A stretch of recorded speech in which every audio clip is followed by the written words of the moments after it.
We need more linear thinking at this point. Oh, yes. Does that mean that we forget the intuition?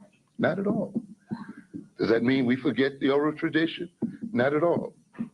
But it means then that while maintaining those traditions, we also must enhance other aspects of our personality. We want to look a bit at culture. What is culture? And we should ask this again. I admire Chancellor looking at the question, what is culture? Horton and Hunt said from their life experiences, a group develops a set of rules and procedures for meeting their needs. The set of rules and procedures together with a supporting set of ideas and values is called a culture. To a great extent, you see a culture involves a set of rules and a procedure for meeting needs. And this is the thing we have to keep in mind. You don't have a culture just to have a culture. And you don't claim a culture just because it's a culture or just because it's African. The ultimate thing that culture must do is solve problems. That's why people evolve a culture. That's why culture comes into existence as a way of what? Solving problems and meeting needs. That's why at a certain point, when a culture no longer meets the needs of a people or solves the problem confronting a people, that culture must be transformed. There's nothing sacred about holding a culture in the face of, new events and new changes. Unless, of course, you're free to do that if you're willing also to accept suicide or death. And you have that right to that choice. I tell people, we have the right to say, look, we're going to hold on to this culture even if it kills us. But we should be what? Very conscious of our decision.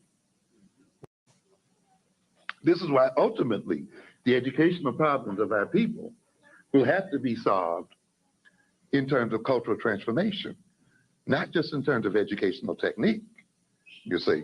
And this is what the whites try to lay on us. We're going to discover finally that great reading technique.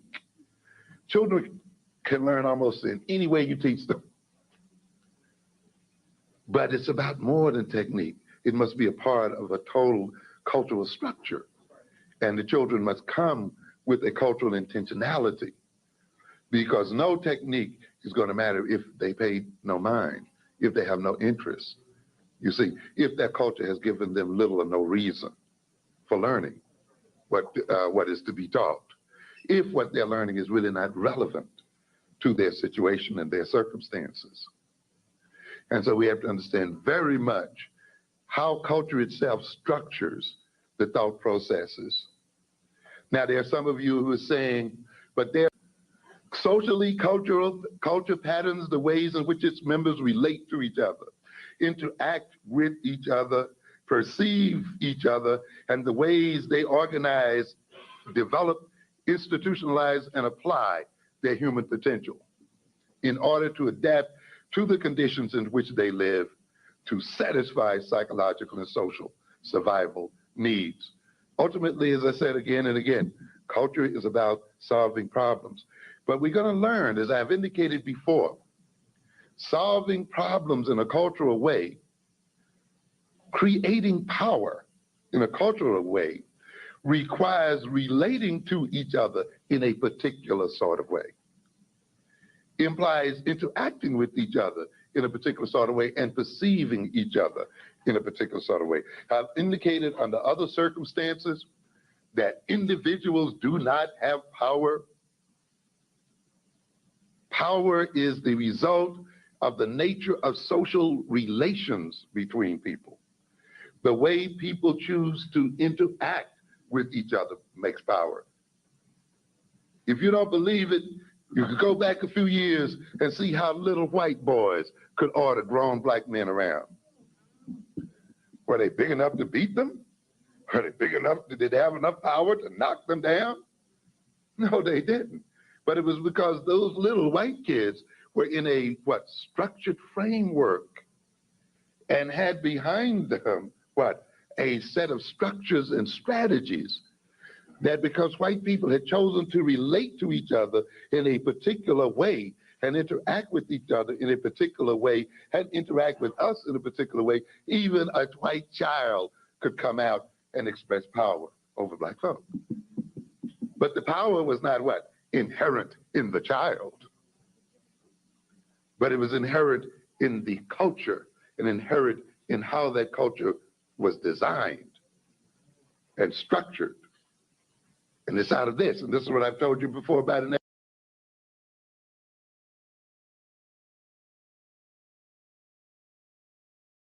What is good, my people? We are live back again with another live broadcast on the forecast.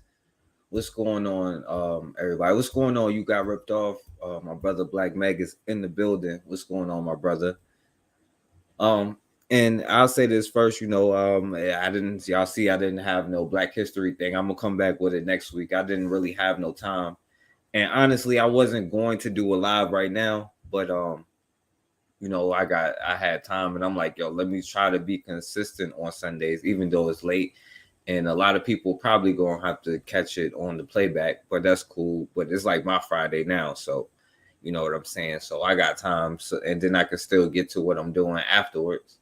You know what I'm saying. But and I did a couple of serious ones on the last couple ones where I stayed focused and all of that stuff. So since I didn't have the Black History lesson, I'm not really tripping today about what happened. It's like kind of loose, you know what I'm saying?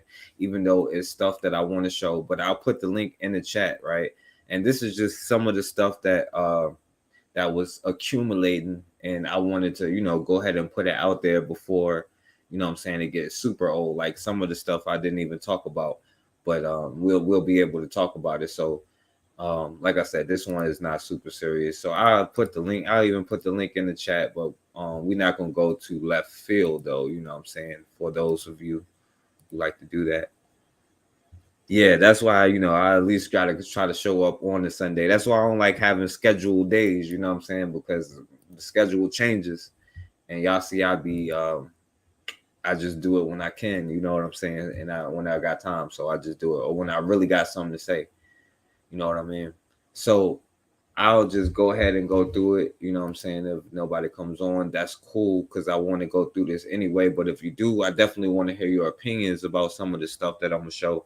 And like I said, some of this stuff is stuff that I was going through and it was just accumulating. So let me go ahead and put it out there, right? So the first thing I'm gonna start with, and I don't know if y'all checked out my brother Bakari's show, and I guess I'm gonna piggyback off of some of the stuff that he was saying on his show earlier when he was like, "Are we prepared for another civil war?" You know what I'm saying? Now, I'm not gonna lie, I disagree with the point of not helping people. That's the point of you being a leader. Not everybody's going to have the knowledge, you know what I'm saying? So I disagree with not helping people, but I would definitely help children and all of that stuff first, and I would not allow them to bring me down. But just because you didn't listen to me, I think that's a part of our culture that has kept us. Because like, why would I hear a lot of Black people is like, yo, why would I bring myself down for this collective of people who don't even like each other?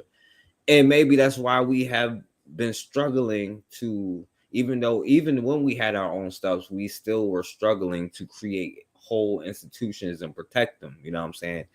And maybe that's why we get so many rats, and not to say those people are rats, but you know what I mean.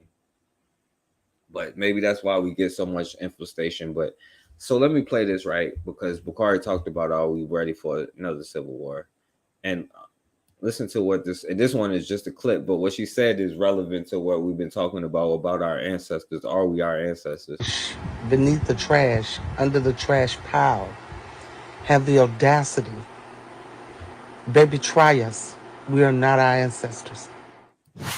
Right. So that's that we are not our ancestors stuff that people have been talking about lately.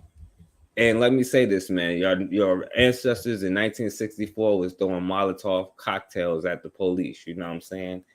because the police violated somebody. They wasn't just standing around watching or none of that. But speaking of that, listen to what this white bitch has to say. Right, I think she's supposed to be a black woman. That's what I didn't even want to get into this. I didn't even want to get into the semantics. They would call it semantics because I'm gonna probably piss some people off later on. You know what I'm saying? So I didn't even want to. But she's supposed to be a black woman saying we not our ancestors and we will put hands on you. But your ancestors did put hands on them. You know what I'm saying? But listen to what this white bitch is saying. A genocide. You say genocide, you mean the women, the children, the kids? Absolutely. Why? Be another genocide. Roll the clip so that you guys can know exactly what I am talking about. Okay. I think there should be another genocide. Or a genocide. You say genocide, you mean the women, the children, the kids? Absolutely. The women, the children, the kids. All right. You heard what this white bitch said. Absolutely. And watch this. Why? Why? She's holding them right there. Those two. She's holding them right there. Listen to it. Right. And the great Khalid Muhammad. Why? Because they babies is going to grow up and come at our babies. You know what I'm saying? And they babies sure did come at us. You know what I'm saying? I will tell you what. But you heard what the white bitch said. I'm going to run it back. Or a genocide. You say genocide, you mean the women, the children, the kids? Absolutely. I think there should be another genocide. Or a genocide. You say genocide, you mean the women, the children, the kids? Absolutely. Why? This little white baby loud as hell. She's holding them right there. Those Because two. they're a poison and they need to be eradicated so my children and all the other white children have a chance in this world. That retarded baby. Yeah. So this retarded baby will have a chance. Yo, what's going on, Cassidra? And yeah, because Bakari did a show earlier talking about are we ready for a civil war? So and I'm just starting. I'm gonna go quick, Cassidra. You know, it's like Friday for me, so you know what I'm saying. My brother Black Magus, what up, my brother? Yo, BB4 Black Liberation. What's going on, my brother? Yo, man. I've seen that clip before. I really want you to go ahead and get put out there what you want to put out.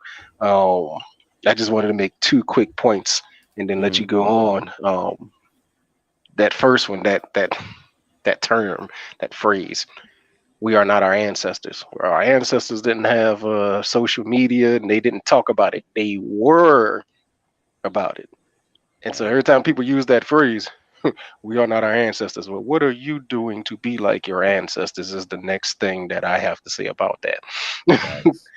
And with this white bitch here, she don't understand that, yo, in the grand scheme of this genocide that you're talking about, you will be one of those people who they put within that genocide.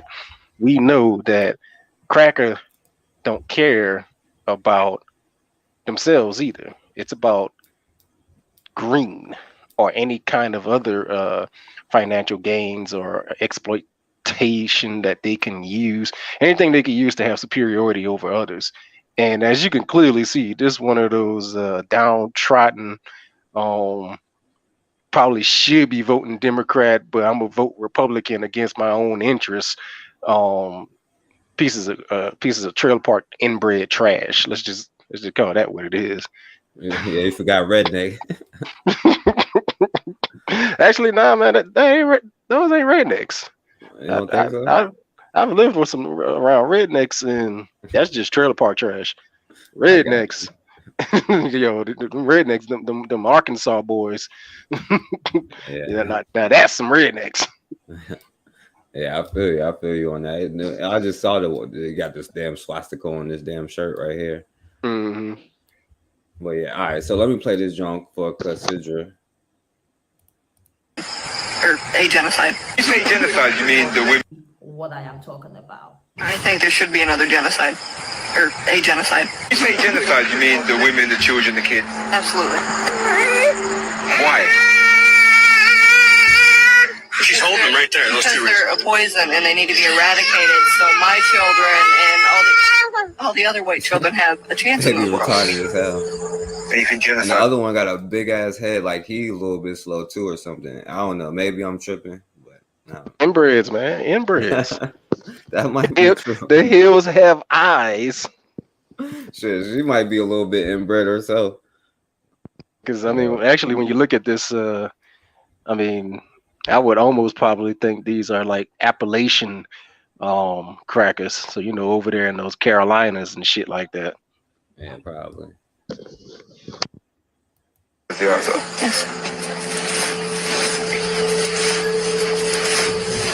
All right. So we listened to that joint. All right. Do you got anything else to say on that one? All right. So damn, my bad, because I had the spot.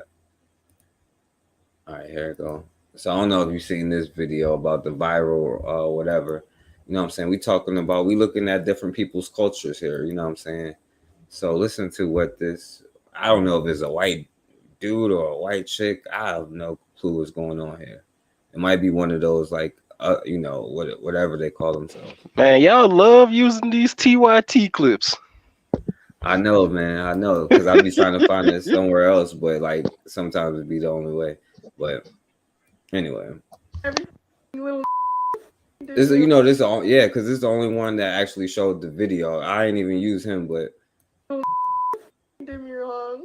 I literally hate all of them. I'm gonna make them pick cotton in the fields all day long until they die of thirst and like they're literally their bodies are gonna dry out because of how much cotton they're picking for me. she basically said she tired of all the black people and she want to kill them all, and they're gonna die because of they're gonna die of dehydration from picking cotton, I guess. But all right, before you move on, there is something that has to be said, and a lot of people aren't paying attention to it, and they don't understand or recognize it. Right now in this country, the overt push to increase race tensions between white and black is being propagated by a certain group of people who we know and consider as the Jewish, ish, or small hats, as the softer term that people use. They push the as they say, follow the money and you find who the mastermind is. So when you follow the money for CRT, you see who it is that's pushing that. When you follow the money to Gay Lives Matter, who's supposed to be Black Lives Matter, you see who ran and orchestrated that. When you follow the money to through Antifa, you see who funded and organized that. When you follow the money for a lot of these so-called white nationalist groups who keep popping up all over the places, you see who organized and funded that. I mean, hell, even the rally out there in what was that, Virginia, right? When Trump was in office, first got in office, that big white nationalist thing that they had. It was those dudes didn't even realize that they were being gaslit by a damn small hat. They didn't even know they were being gaslit by a small hat the whole time, and the whole time they were out there shouting, "Jews will not replace us." But at the same time, they don't even know that the person who organized their event was a Jew. When we see people talking about whether they white or black, we have to start understanding that some of these people might just happen to be part of a paid agenda to propagate that there's some kind of tension going on to get these things overhyped, right? Let's take mainstream news media. Every time I'm at work, I log into my computer and I open Microsoft Edge. Microsoft Edge opens up and it gives you news stories that are currently trending and going on. And first off, none of it is really news. It's all BS trends and stuff like that. Like person quits a job and TikTok agrees with them, and person goes to fast food and blah blah. It's all nonsense. But the one thing that they make sure that they promote, right, is anything that could be showed as racial tension. So I guess what, like a week or two ago, some white dude was at a battle rap contest and used the N-word and he got the shit smacked out of him. But that's not the first time anything like that has happened. It's not.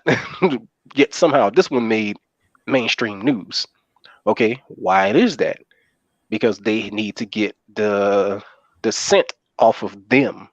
And by off of them, I mean, if you look to see what some black nationalists, or let's use the what's the United Israelites or something like that. I can't remember what they call themselves. UNIC. Yeah, those brothers. You know who I'm talking about. Did you see that big march they did down in Mississippi for the brother who was found decapitated? Yeah. So you got them brothers. And of course they get shown and they get highlighted, but people are not talking about who they are directly pointing their animosity towards, right? Then you have up in New York, you have the small hats putting on a play about Leo Frank. Leo Frank being the Jewish guy who raped and murdered Mary Fagan, a minor child, and lied on the black man. Yeah, and lied on the brother about it, and the whites was like, "Hey boy, did you do it?" And nope, it was that guy right there. And they took him out to jail and lynched him and hung him. And next month, the ADL is created, and now here goes all the propaganda to in blackface, no less. And so they put it on a play to rewrite their history to say, nah, that man didn't do that. He was a saint. There's so many people actually attacking them that they have to raise the tensions between black and white, so that they get the scent thrown off of them for everything that they doing. And there are so many, just too many, like just white nationalist groups popping up in places, and supposedly black nationalist groups popping up in places, but everything is shown to be, again, black and white. So when they show you the news, it's, hey, look what this white person did to this black person. Hey, look what this black person did to this white person. And again, the focus has been put on black and white, so the tension and all eyes get taken off of them. People aren't paying attention to that. And when it comes to Bakari's thing at the end, are we waiting for another civil war? There ain't gonna be one. There ain't gonna be one, because these folk got things put in place to get us to go against each other. But by the time anybody talks about gearing up to do any damn thing, you're gonna find both of yourselves fighting an imaginary enemy and probably locked up for even trying to conspire to go fight these people. All right, and I'll say this, and shouts out to my brother Bobby who came in the chat, and Bakari. And no, you're not late, Bakari. I'm not. We just getting on here or whatever, and y'all could come on here if y'all want to. So I'll say this, right, because some people would classify, even though we talk about these things from a different perspective, you know what I'm saying? Some people will classify me because I really don't think, I really do think that black people should be prepared, because it's not even a new thing, like you've been saying, these people, the rednecks and all that stuff, you know what I'm saying? They really do be trying it because they bought into whatever system it is, you know what I'm saying? And it's, even as far as the shysters, you know what I'm saying?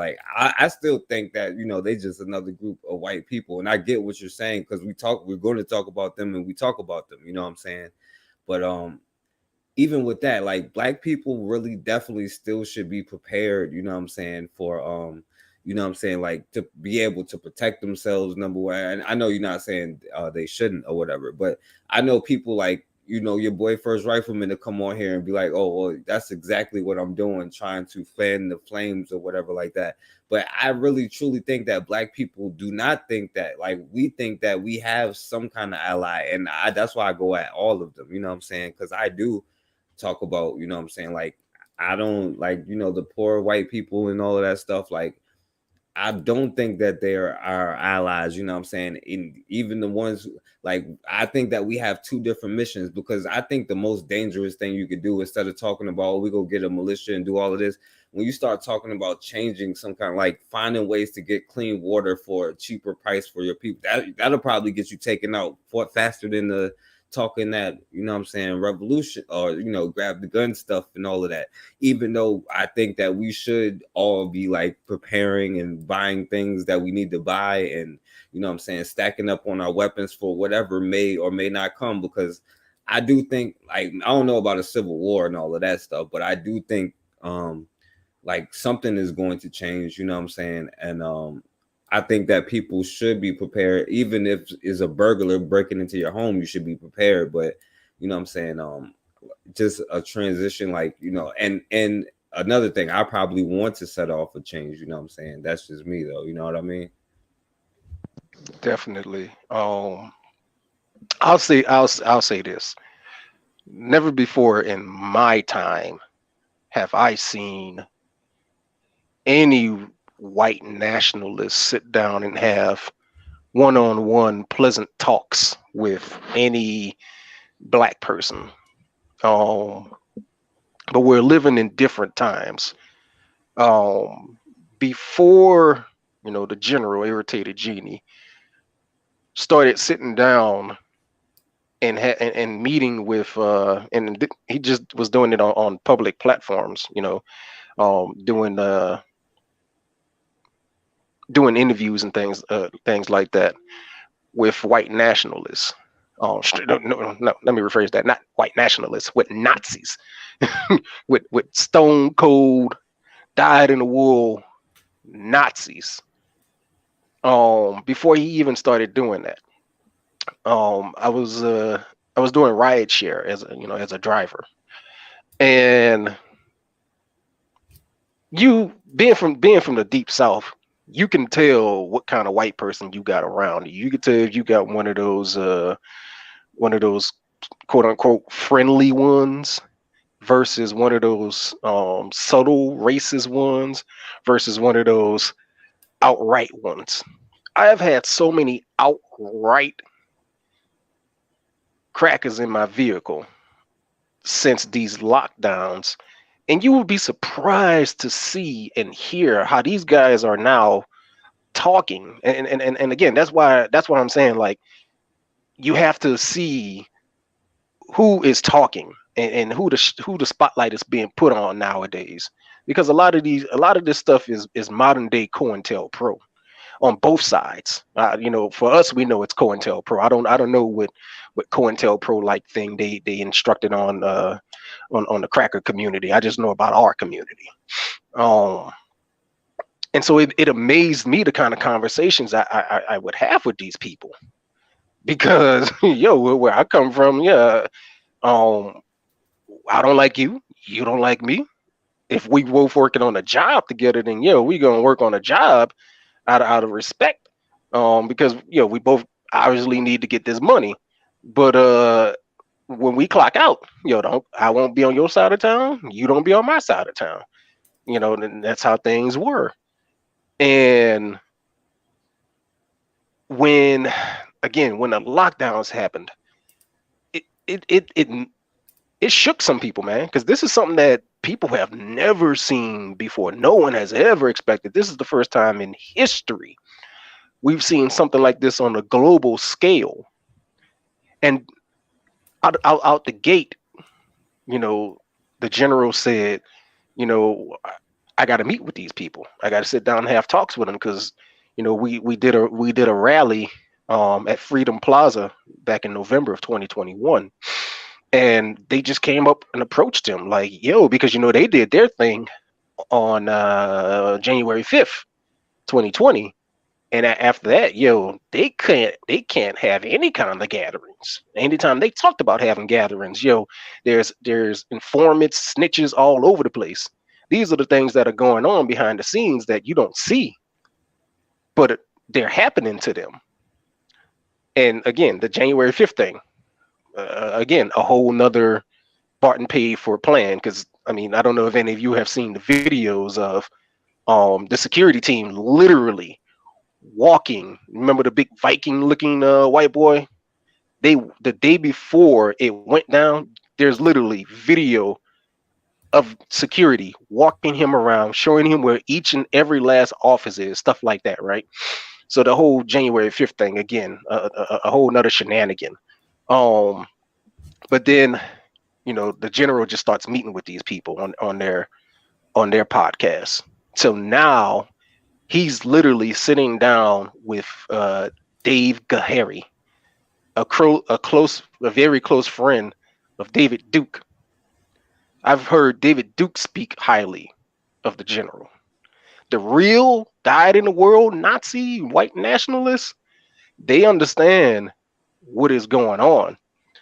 It's these little well, I can't say that it you know, any kind of white person that's not paying attention, because just like there's white people that's not paying attention and they're being pulled on to the propaganda, there's black people not paying attention and being pulled on to the propaganda. And so it's on both ways. If there's going to be a civil war, unfortunately, it's going to be between the masses of confused people, while the conscious on both sides are doing everything that they possibly can to wake up their own, to say, yo, this ain't white or black right now. This is something else.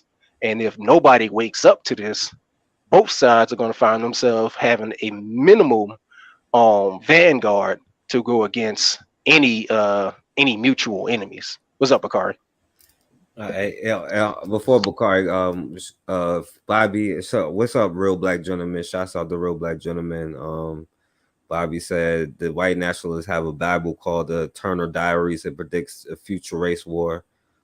He said, when you're in the jungle, never let the tiger know where you're at or what you're doing. And Consider said they did Pro and Tell Pro on NFAC. And what's going on, Ben Uko? But yeah, Bakari is in the building. What's going on, Bakari? What's going on the panel? What's up to everybody in the chat? You know, my thing is, look, I heard some talking, right? And sound like, I'm gonna tell you something, right? Them white nationalists been killing white folk and Jews, white nationalists, Jews ain't number white folks to me. And I think when black people start to separate them, I think that's a huge mistake, right? Because I'm gonna tell you something I hear, right? This is something I hear.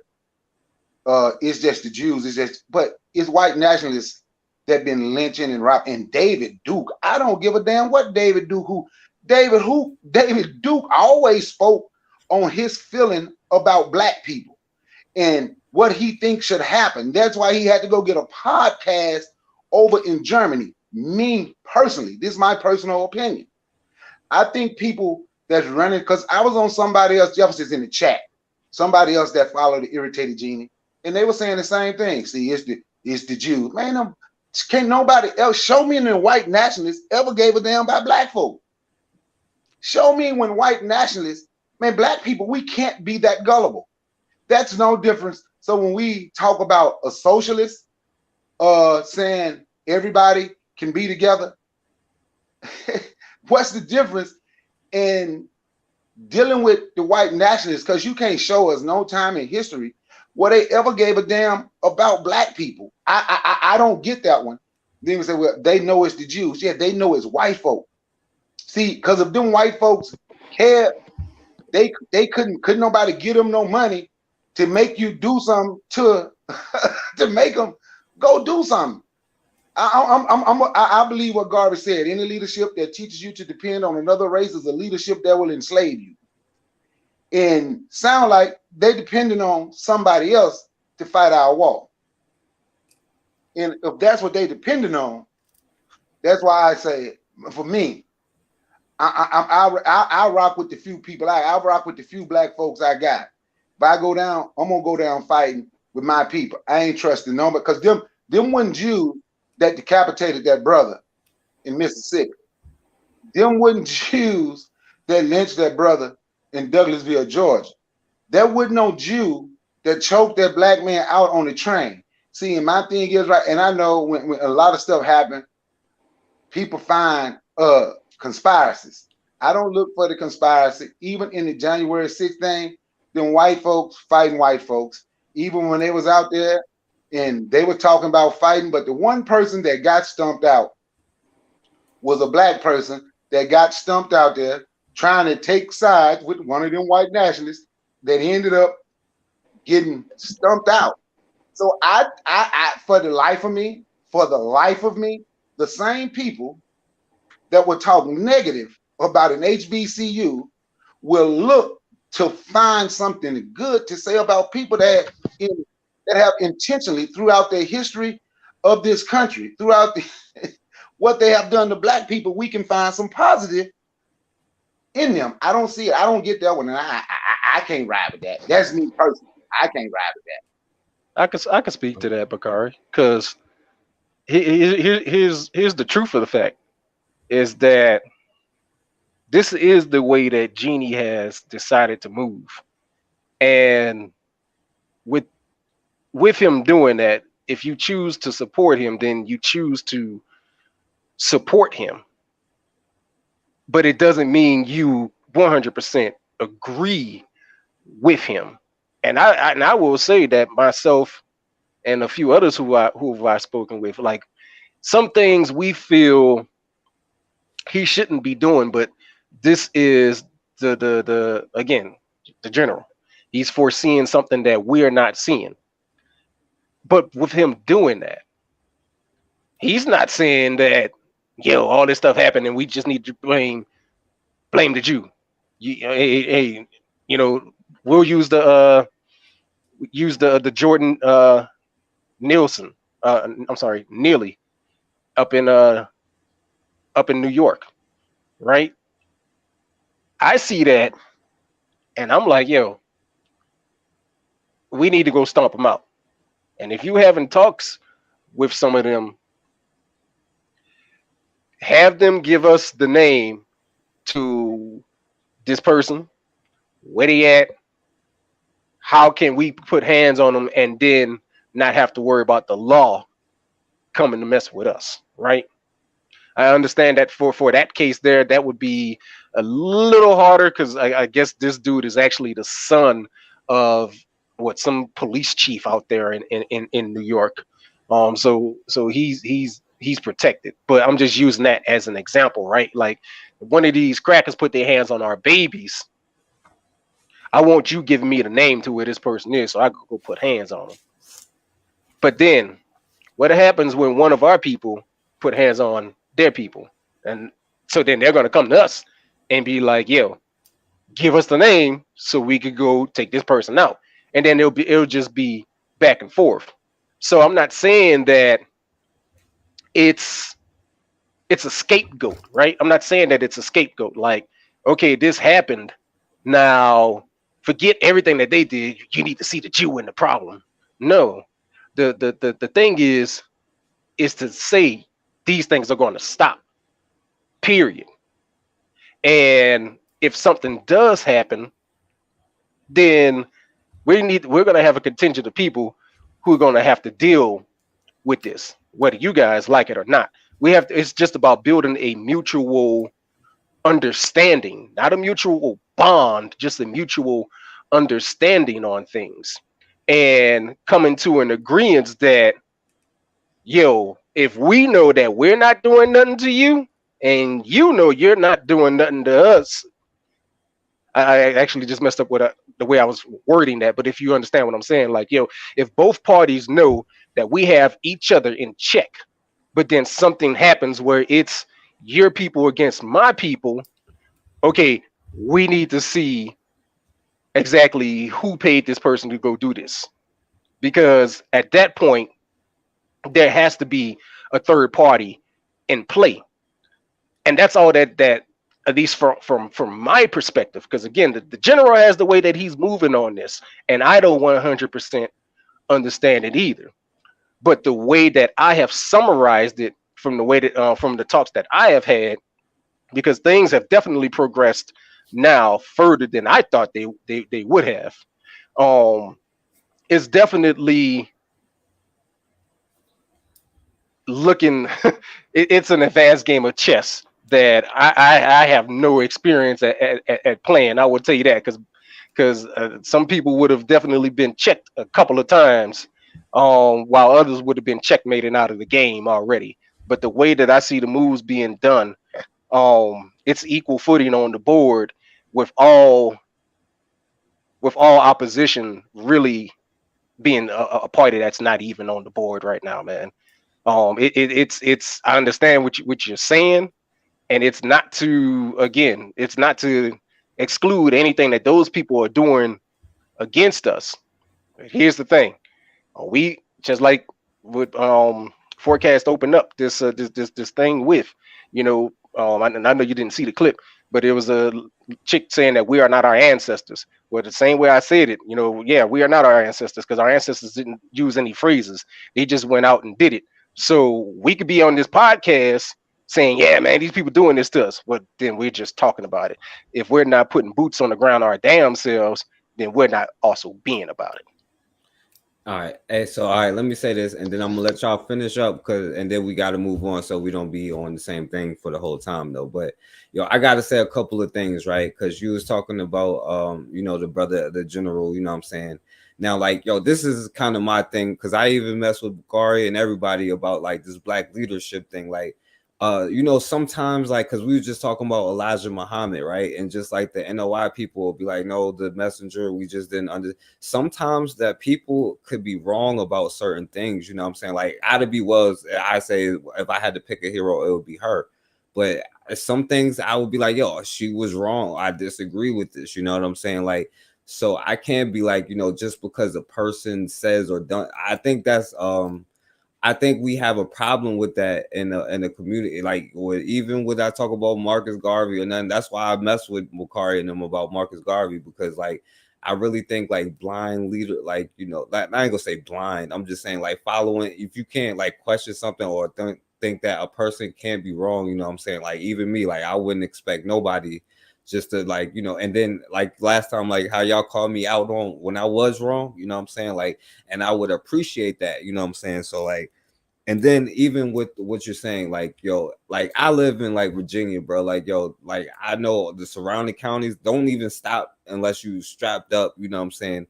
And it's not really like these hills have eyes places out there, you know what I'm saying? Like if you get stuck in the mountains, like Charlottesville, they talk about Charlottesville and the riot. Don't even stop to get gas until you get to Charlottesville, right? Because these people is really like doing this kind of stuff, and it's like, it's always been the poor white ones, like they signed up for the whiteness thing. They like, it's nothing we can really do about it because they signed up for it, and like it's historically, but they've been the violent ones. The other ones have made moves to make us enslave us and stuff, but they've been the ones who've been jealous that they haven't been.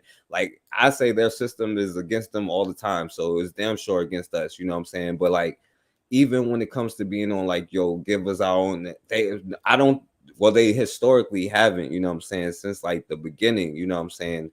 And then even what is the aim? Because if we start making things that can produce our own stuff, I think that would be against it. Because this goes back to like the Russia thing, you know what I'm saying? Because I understand what you're saying, because like the enemy of my enemy, like you can work with them. I don't think that black people is capable of even doing that right now, because they don't realize Billy Bob want to push you off the mountain with the shyster. You know what I'm saying? If he hates the shyster, he hates you probably 10 times more. You know what I'm saying? And like you said, like you stay on that side, but like we're talking about building our own structures and all of these kind of things. And these have been the people who you have to be strapped up and ready to protect yourself against, you know what I'm saying? And then like, even when we was talking like with the liberal, the quote unquote good white people, like what is their aim? Their aim is not to destroy America, it's to make America work for them. Like my aim isn't to make America work for me, it's to get my own stuff, you know what I'm saying? And but I don't know, man, like it's just I don't know, it's like I said, man, it's like a whole lot of hills have eyes stuff out here. It's like, they really feel this way, you know what I'm saying? Like, and they commit a lot of violent acts, you know what I'm saying? And they don't snitch on each other. We snitch on each other. We have historically tried to work with everybody, you know what I'm saying? and that's why I go against everybody. But nobody historically has been like in terms of ever returned the favor. You know what I'm saying? But I'll let y'all finish the conversation, and then we're gonna move on, so y'all can say what y'all want to say. But I'll finish on this topic with this saying then. I'll just say it this way. I'm looking at people who are looking at, their races and where they want their race to be. And they're looking at an extended plan. And they're looking at who is ultimately in the way of that plan. And again, we can say we can speak in the hypotheticals and hyperbole, but truth of the fact is that we all were on lockdown in 2020. There is still a so-called pandemic. There are still pharmaceutical companies pushing things that are called vaccines that the FDA itself has come out to say that these are not. And even the Surgeon General in Florida has come out to say this is not, and so many more, with the Supreme Court in New York siding with public workers and saying that these things are illegal. And when we look at the puppet masters of these machinations, hands down, it's all Jewish people. So whether you see the game plan or not, you can't deny that relevant fact that those things are true.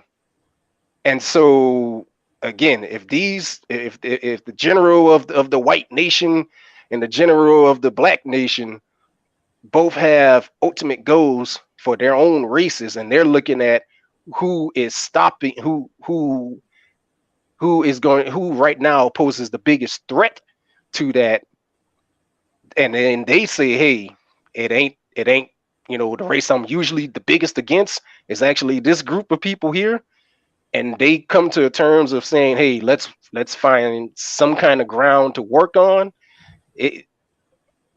I could see them getting together on that. I can't do it. That, which I guess would be why I'm not the general of this army. But again, like, we can't deny those facts, like, because these are things that we are 100% living with this so-called plandemic, scandemic, transdemic. And so that I'll rest with that. I don't know if it was a plan or a scam or not. Like I say, I don't get into the conspiracies too much.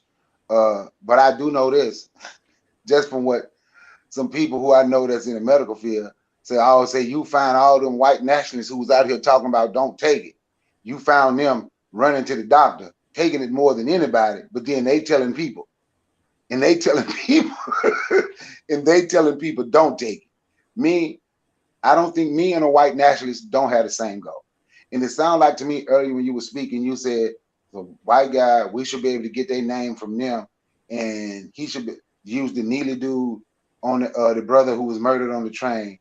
So if one of us put hands on them, they gonna want the name. So I guess that means we'll be turning black folks over to white folk because they decide to do the same thing.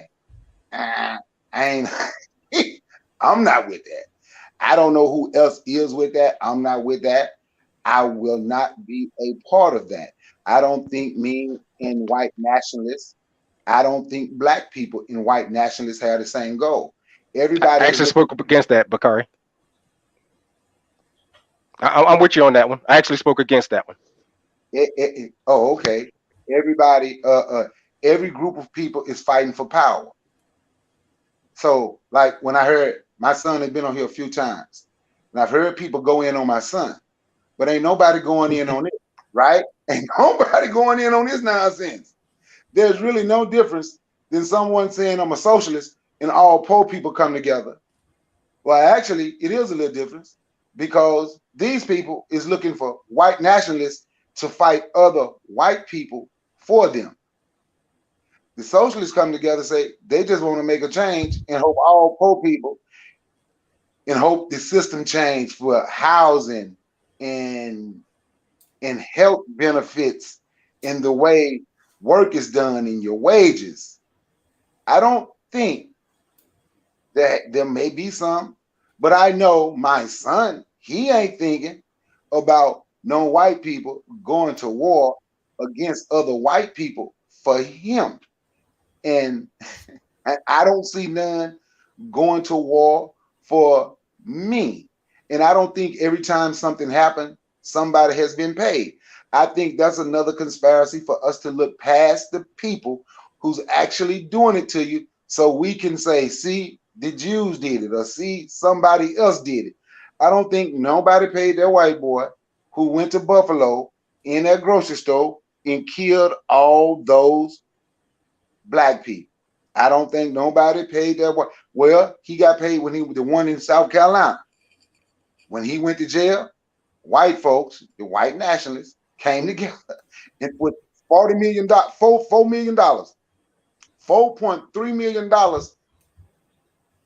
for him. Talking about they knew that dude wasn't getting out of jail for his criminal defense.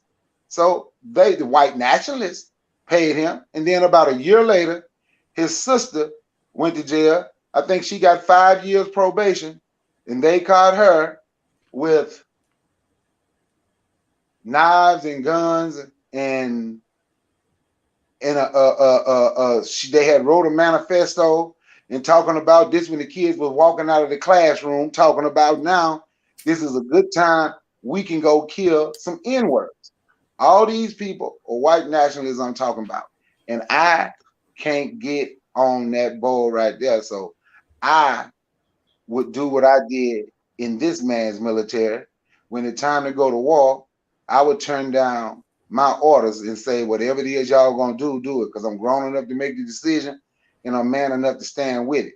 Because I'm going to war with people I know who have the same agenda that I have, because I want us to have power. And I ain't turning no black folks over to no white folks. I'm not. All right.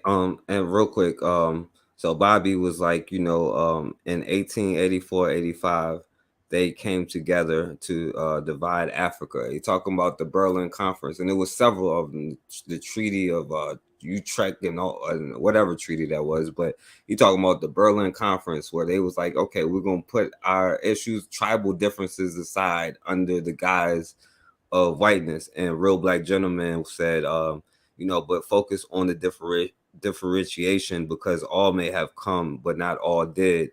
Now, I would ask you which ones did not, you know what I'm saying? Because like I can give you a rundown of every single, like, and we could go outside of white people, like which group do you love again, Bakari? The Filipinos. We could talk about the Arabs, the East Mexicans, you know what I'm saying? Like every group, you know what I'm saying? They have this history.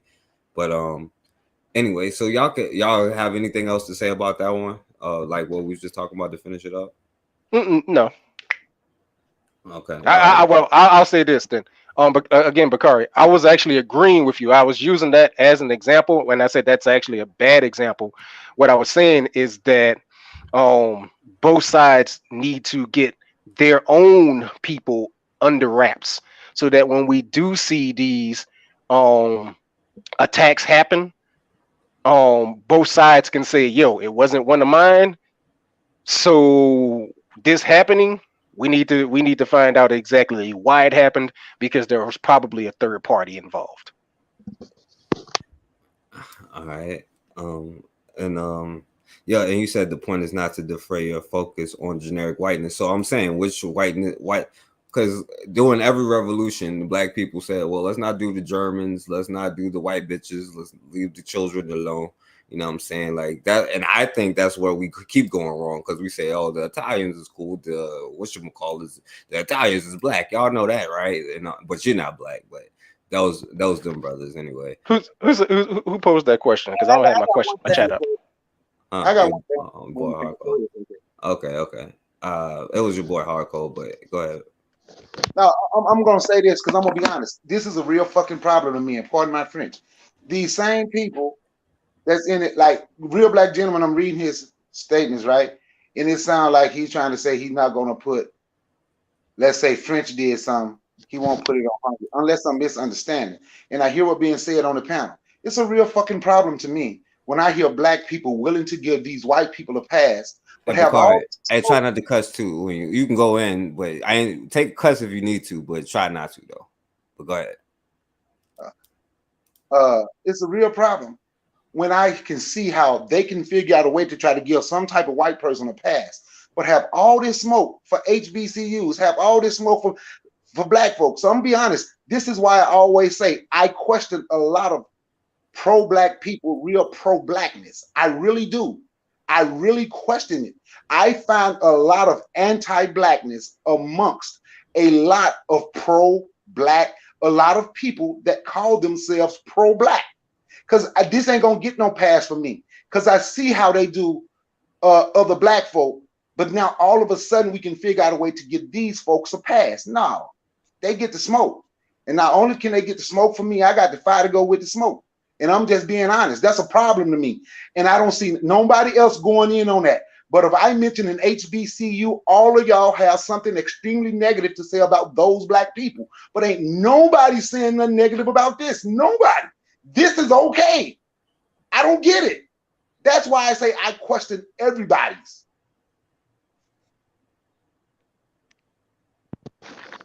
Okay. So everybody can get the smoke, right? What smoke are you bringing? Is it behind this microphone? What smoke are you bringing, right? This is probably like the third or fourth time I've heard you say that, like people excusing other groups of whites for what a different group of whites did. Nobody excuses anything, but the truth of the matter is, what smoke are we bringing to anybody? Because when this stuff really first started, at least let me rephrase that, not when it first started, because they've been killing us. Let's not get that twisted. But when we first started seeing quote unquote video documentation or audio documentation of these things was George Zimmerman and Trayvon Martin. Is George Zimmerman still walking these streets right now? Is George Zimmerman getting paid still from posting memorabilia for murdering Trayvon Martin? Yes. So what smoke are we bringing? We ain't bringing no damn smoke. We talking. It's not just pro-black people, it's black people in general. So when we try to, okay, we're gonna go after all white people for what one white person did, I'm fine and dandy with that. I'd rather rock with that. I'm not gonna lie, because yo, I ain't got what take them all out and let God sort them out or whatever. But the truth of the fact is that we're not doing anything, and the biggest reason why we're not doing anything is because we as a group of people don't identify with each other. So while we're steadily trying to dichotomize who is who, they all practice their, hey, I don't like you, you don't like me, but as long as we keep these blackies down, that's all that matters. But when we try to talk to our brothers and sisters, whether here in the diaspora or back on the continent, about anything, I'm Hebrew, so I don't see you as my brother. I'm FBA, I don't see you as my brother. I'm ADOS, I'm all these other different things. Or if you're on the continent, I'm all these different tribes. We got deep internal issues amongst our own. So if there is a contingent, no matter how small or how big they are, if there is a contingent of some crackers that say, yo, I don't like you, boy, and I know you don't like me, and I know that if I do anything with you to go after a certain group of people, please believe whenever I can stab you in the back, I will stab you in the back. And I also understand that you are probably going to do the same thing to me.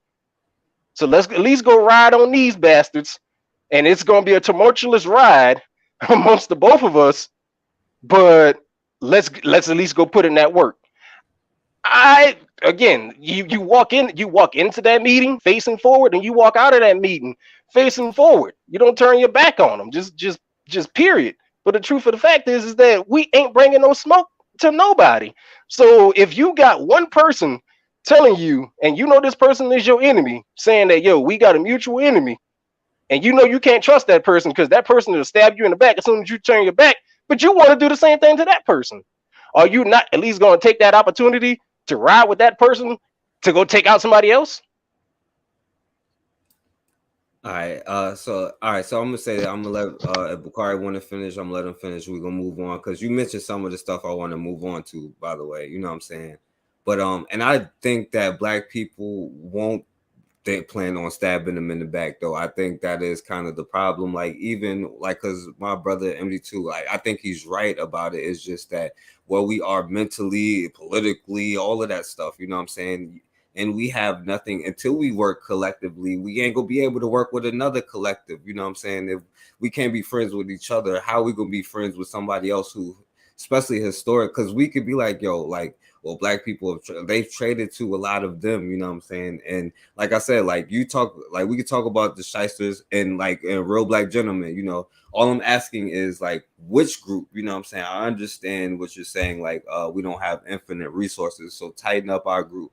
Focus on you. So you're saying like just tighten it up on just the specifically the shysters, you know what I'm saying, for Real Black Gentlemen, because you know I understand what Black Megas is saying, but you know I don't know, you know, but Bakari, do you want to say anything else before we go on? Because I want to mention some of the stuff he was talking about. Did I have smoke just on the mic? I wish Grandma used to say was here. It just so happened she was on the phone. See, when I see a thread, I recognize it and I say something. Just a couple weeks ago, I run a motorcycle gang. You ain't got to go over there. I just know what I'm about to do, and I know the questions I ask, and I know after 2 minutes of that conversation, they ready to go. I know when we was at the Malcolm X Festival, the white boys walking around asking black people with guns all kind of questions. I know who went and ran them off.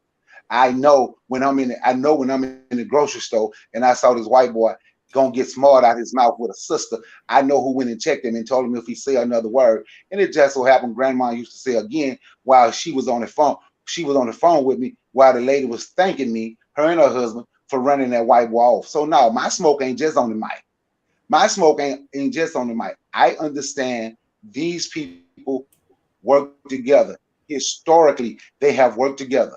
Historically, even over here through enslavement, they have worked together. See, I'm not even part of the poor white people graduated into whiteness. No, they were always white. That's why they could be the overseer, and that's why they could be the straw balls. That's why they always had problems with black people. And I ain't giving none of them a pass. That's just me. And again, guess what? And I don't even hate them. I just love black folks. And I just know it's time for black folks to say, we gonna stand up for ourselves, because you can't stand up and do nothing with nobody else if you ain't willing to stand up and do something with yourself. That's just my take on it. Right. Yeah, Bakari, that was me talking in general, not me specifically saying you, brother. Because the way you talk, even though I know I haven't talked with you much too long, I know what you're about.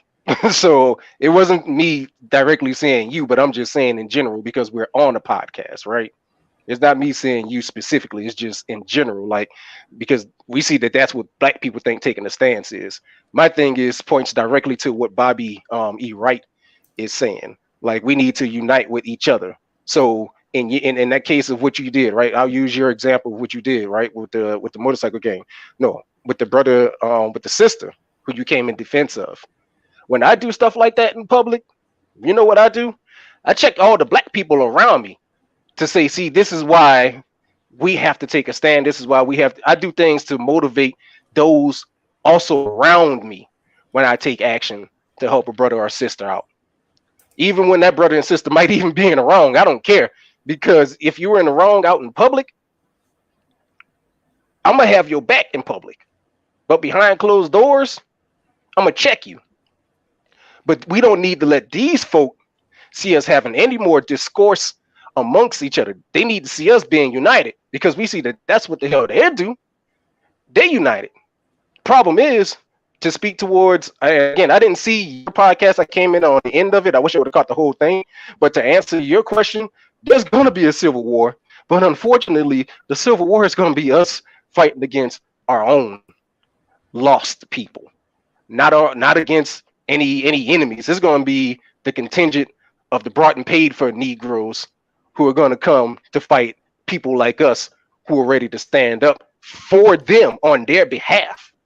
But because the enemy has brought and paid for them, those are going to be the people that we have to fight against first, unfortunately. I agree with that.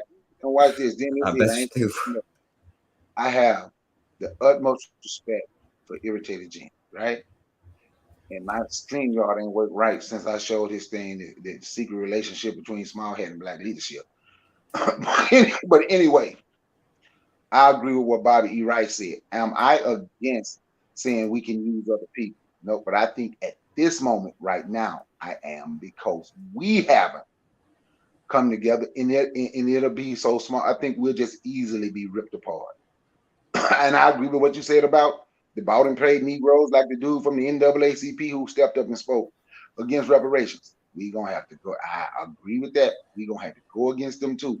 But I think first we need to have a group of us that is united before we can say, you know what, now we can use other people. That's to go way back then. That's what Hannibal did. Hannibal had his people together that could fight before he paid other people, before he got other people to come with him saying the Romans are gonna do it to y'all if y'all don't join us. They gonna crush y'all. They gonna enslave y'all. They gonna oppress y'all. And that's why other groups joined him. But first, they were together. And that's my biggest thing of being against it, is because we are not right now. On that, you can go to the next topic, okay? It's my bad. All right, so first of all, shouts out to Icon Fire. Much respect, my brother, up in the building. Shouts out to my brother Everett Watson in the building. Shouts out to Shanique, you know what I'm saying, if she listening. And Real Black Gentleman, yeah, I ain't trying to call you an idiot or nothing like that. Don't take it personal or nothing, you know what I'm saying? I'm just asking, like, you know, I'm just saying which are the good, like, you know, because every manifesto, even Gabriel Prosper said, let's not go after the, you know, the white bitches and stuff like this, you know. So, like, which group are you saying? Because it can't be the French, because, like, you know, when we be in, I go down and ask my brothers in New Orleans and all the mulatto crazy stuff they had going on there, the Cold Noir or Haiti, I'll ask the Haitians about them. But I'm saying, I'm just asking you which particular group, you know what I'm saying, for you, you know what I'm saying, should we like exclude, and who should we focus on?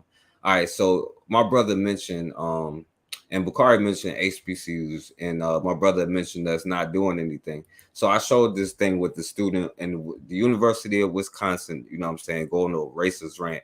So what I was going to show is the Black people's response who go to the University of Wisconsin, you know what I'm saying. So this is their response.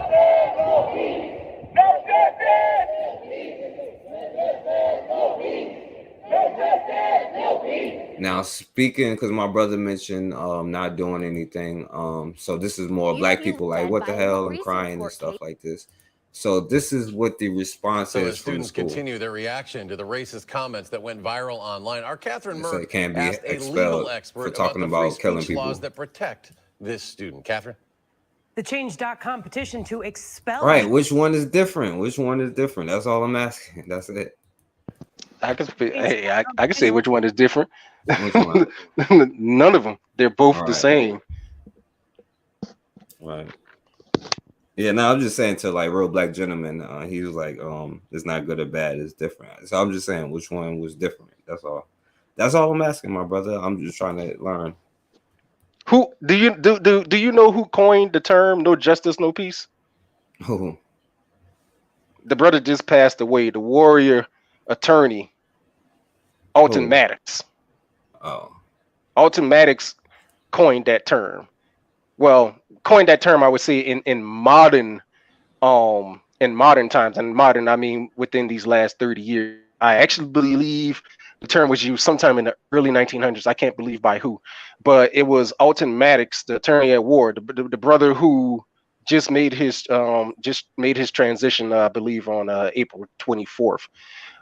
He made his transition on to the ancestors, peace be upon him. This is the brother that knew the baddest lawyer to have ever stepped foot on this planet, that white folk were so afraid of that they illegally had to take his license to practice from him. But again, no justice, no peace meant, yo, if we don't get justice, the no peace ain't the verbal no peace. The no peace is gonna be, we gonna tear this damn thing down until we get some justice. And we seen the rebirth of no justice, no peace happen in the Mike Brown case, and it was used in the proper context by the grassroots Black Lives Matter until, and I know y'all don't want to hear me say this, but until the George Soros Black Lives Matter organization came about and then said no justice, no peace. Because we've seen how those brothers was handling the business when they said no justice, no peace. They were tearing that damn city up to get their justice. And then you got the Black Lives Matter organization who came by saying no justice, no peace, let's march on it. And we see that seems to be the same no justice, no peace that lives today. Yeah, and you know what I say? We say we get the least amount of justice and the most peaceful on top of that. So, but yeah, that's crazy. Yeah, I ain't know that though. So let me play it because they were basically saying expel what's the going to happen. UW-Madison student who said racial slurs in a video has over 45,000 signatures. But one professor at UW-Madison says no matter how many people sign it, it won't change what the university can do. In this clip, I'm gonna go back and haunt every little did me wrong.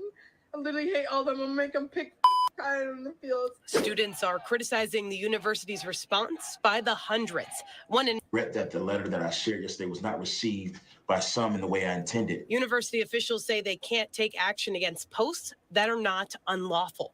With his background as a political science professor at UW-Madison, Howard does not fall into a particular category of unprotected expression. Things like threats, blackmail, fraud. The statements in this video do not fit any of those unprotected categories. They're offensive, they're a bit horrifying, but they are not by any means a threat directed at a specific person. They don't fit any of the descriptions of the kind of speech that the government is permitted to punish. Other universities have handled these situations. All right. And Bob ever said we don't need HBCUs, Bakari. We need BCUs. Drop the H. They make the white man's ice colder. But Bobby says Sonny Carlson actually coined the phrase in 1987. All right, and you good, Bakari. You can speak how you want to speak. But do y'all got anything to say on this one? I'd say what I was gonna say on that. Like that's just cowtailing because they should really take the no peace route to, yo, we're gonna tear this thing down. Like, why you asking? Just go into a dorm. You know where she at? Put hands on her. We'll see how much she really hate black people then. All right. So Bakari, this is PWI right here. Bakari, you still there? Yeah, I mean, look, that don't even look. That's where black folks want to go. So there's nothing I can say about that. There were 90% of black college students, black college people that go to college. That's where they choose to go. So but they in Wisconsin. What you expect? See, when there was no justice, no peace. Remember when they shot the brother in Milwaukee? There was really no justice, no peace. Do y'all remember what they did? Y'all don't remember a couple of years ago, about 2-3 years ago, what they did in Milwaukee, setting the gas stations and everything on fire? It wasn't Antifa either. Then they removed it from YouTube, and they went in that preacher's church, and the preacher he was preaching, he was like, they keep talking about we tearing up our community. We don't own none of this stuff. Other people own this stuff. So when I talked to these young men, I told them, this is what the preacher said: burn this MNF down. Burn it down. If it ain't ours, burn it down. Yep. and Bakari, and I remember it, and you can tell that's when it's grassroots, no justice, no peace, versus organized people who want to follow behind Al Sharpton and them. Yep. And when that preacher said that, more people went out there. You see gas stations on fire. You seeing them foreigner stores, them foreigner-owned stores being torn up. The few black-owned businesses, didn't nobody touch them, but they took it but they took his sermon off YouTube. They took it off. They took it off. Yep, I remember that. But say, He man, gave that Deacons of Defense speech, basically. Yep, he sure did. Right there in the church. It was probably about 500-600 people in that church. And that thing went viral.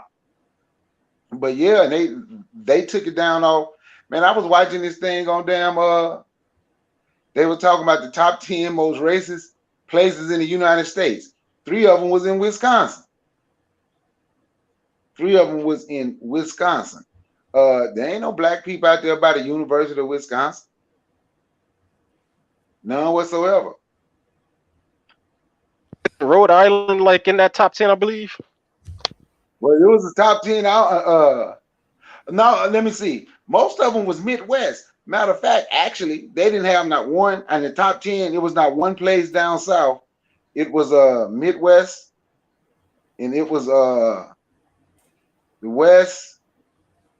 The closest thing down south was a little place in Kentucky. They don't consider themselves south. I don't consider themselves south. You know, Arizona was in it. But yeah. But you know, a lot of places can't be racist, like Vermont and Maine. It can't be racist because ain't no black people there. You know, so it's probably some. Talk about it. There's contingents of American First Riflemen all around this country. Yeah, it's probably some. It's probably a First Rifleman up there. But you know what? They won't be racist to them because it ain't enough. They don't pose a threat. Those are the ones that tell you how good they are because they're in a position where there's no threat. Yeah, don't let him lie about you. His life in Oregon, bro. He be getting it down there. As long as those Negroes don't call themselves dating white women, because as soon as they do that, that's when you get where was the African who got murked by the white bitch, and then she didn't even get charges pressed on her until I think they finally did press those charges. I know one of y'all talked about that in y'all previous. It was a couple of them. It was like one of them went canoeing with a white girl, ended up missing. Another brother argued with the white bitch. It might have been the OnlyFans chick who killed the dude. I don't know. It was a lot of cases like that. All right, so I'm gonna skip ahead, right? And I was gonna show something that probably offend y'all, you know what I'm saying, offend black people, and I wanted to do that, but I'm gonna skip it and save it for next time. Because y'all mentioned play it, let it roll. You sure? Let it roll. We gotta have those tough conversations. Hey, you ain't got to say nothing. Just that person right there, seeing who that is offensive to black people. No, this is not it. This is not it. This is why I don't like using people's videos. This is the only way I can get the videos. You know what I'm saying? Okay, because that boy he quickly showed his color, and his color is green and brown. But anyway, that's he was I don't like before. He was Tommy Sotomayor before Tommy Sotomayor. A lot of people don't know that. All right, so I'll show y'all then, because I was going to show some of this. People is going to be mad that I was going to play this and say what I was going to say. You know what I'm saying? Why, what? I am not Tony Brown. What do you mean? My skin white, but why I'm not Tony Brown? But why do you want to be brown? Because I'm be brown. That's my favorite color, brown, and white is my favorite color. Oh, because Maya is brown, so you want to be brown like Maya? Because she's so pretty. This is where it all starts, y'all. This is where it begins in infanthood, y'all. Because I was raw with it. She said, you know, this is what comes forth from the female host, as she would put it. Yeah. Okay, we'll see about it. Okay. Yeah. I love you. Skin is white. I'm white. Mm-hmm. And I'm not black. No. And I want to be black when I grow up. And then I will be a big kid. When I be a big kid, I will be black. Okay. That's not how that works. But all right, it's Do you have the other one where she says she wants to be Barack Obama when she grows up? No, I don't have that. Oh, I just seen that. Yeah, and then there was another little girl who was talking about something. Oh, I'm a black woman. But you know what I was gonna say that was offensive, and I'll just save it. But let's talk. Let's build on that one because I love this video. I love this, and I'm gonna tell you why. Because it goes to show you how their propaganda works, right? Now, first and foremost, I don't know if y'all done the research on CRT, but the average person has not done the research on CRT. But when these whites see their children acting like this, that's what they think it is, right? Because now in these schoolhouses, this is what they're teaching. They're teaching a unified human race. They're trying to, while unless you're still way down south, where it's definitely no, I would say actually down south, it's the same thing. It's still the same thing to teach white superiority but without teaching actual black inferiority. The inferiority is just an automatic inference by omission. What I would say is that they're now getting these children to be colorblind so that they're more easy to, I would say to integrate with black people, because we see that's where the push is now. It's all throughout media, right? Of this race mixing, this miscegenation. How many movies and TV shows do we need to see about it now? I believe that's what I still haven't watched the film, the Netflix movie with Eddie Murphy. That Joan was like offensively terrible. Like everybody was offended probably, but okay. And so from what I hear, and correct me if I'm wrong, it's being showcased that this is now the new thing for a white person to do. It's to bring a black person home. It's the new fashion bag. Is that what that movie comes off as? No, they just made Eddie Murphy look like a straight, like they tried to make a play on him being an NOI, like super pro-black. They tried to make fun of him being pro-black, and then the white girl, the black daughter had the white boyfriend who goofy as hell, you know what I'm saying? But the brother do one thing wrong, and it's stupid. It's like a whole bunch of dumb stuff. Like I'm only talking about it from the black perspective, because like the white boys was mad about it too, how they got depicted. So that's on them. So the person who broke down the synopsis of the movie to me told me that was the way that she viewed it. Is that this is the new hip thing, is to have that black person to bring home. And we're seeing it again pushed throughout news media that miscegenation is in. And so these children are the products of that miscegenation and that propaganda. There's definitely a reason for it. And the reason why I say that I love it though is because it goes to show that the propaganda doesn't just work on us, it works on them as well. And that obviously somebody at play.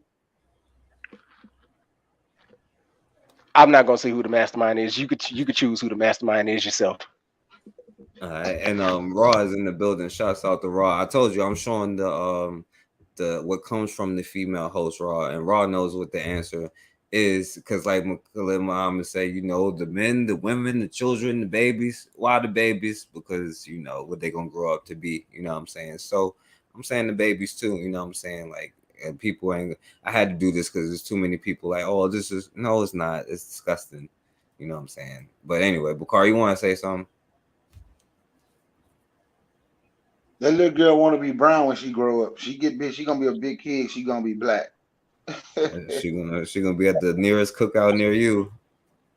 Oh, she gonna be somewhere trying to turn herself black.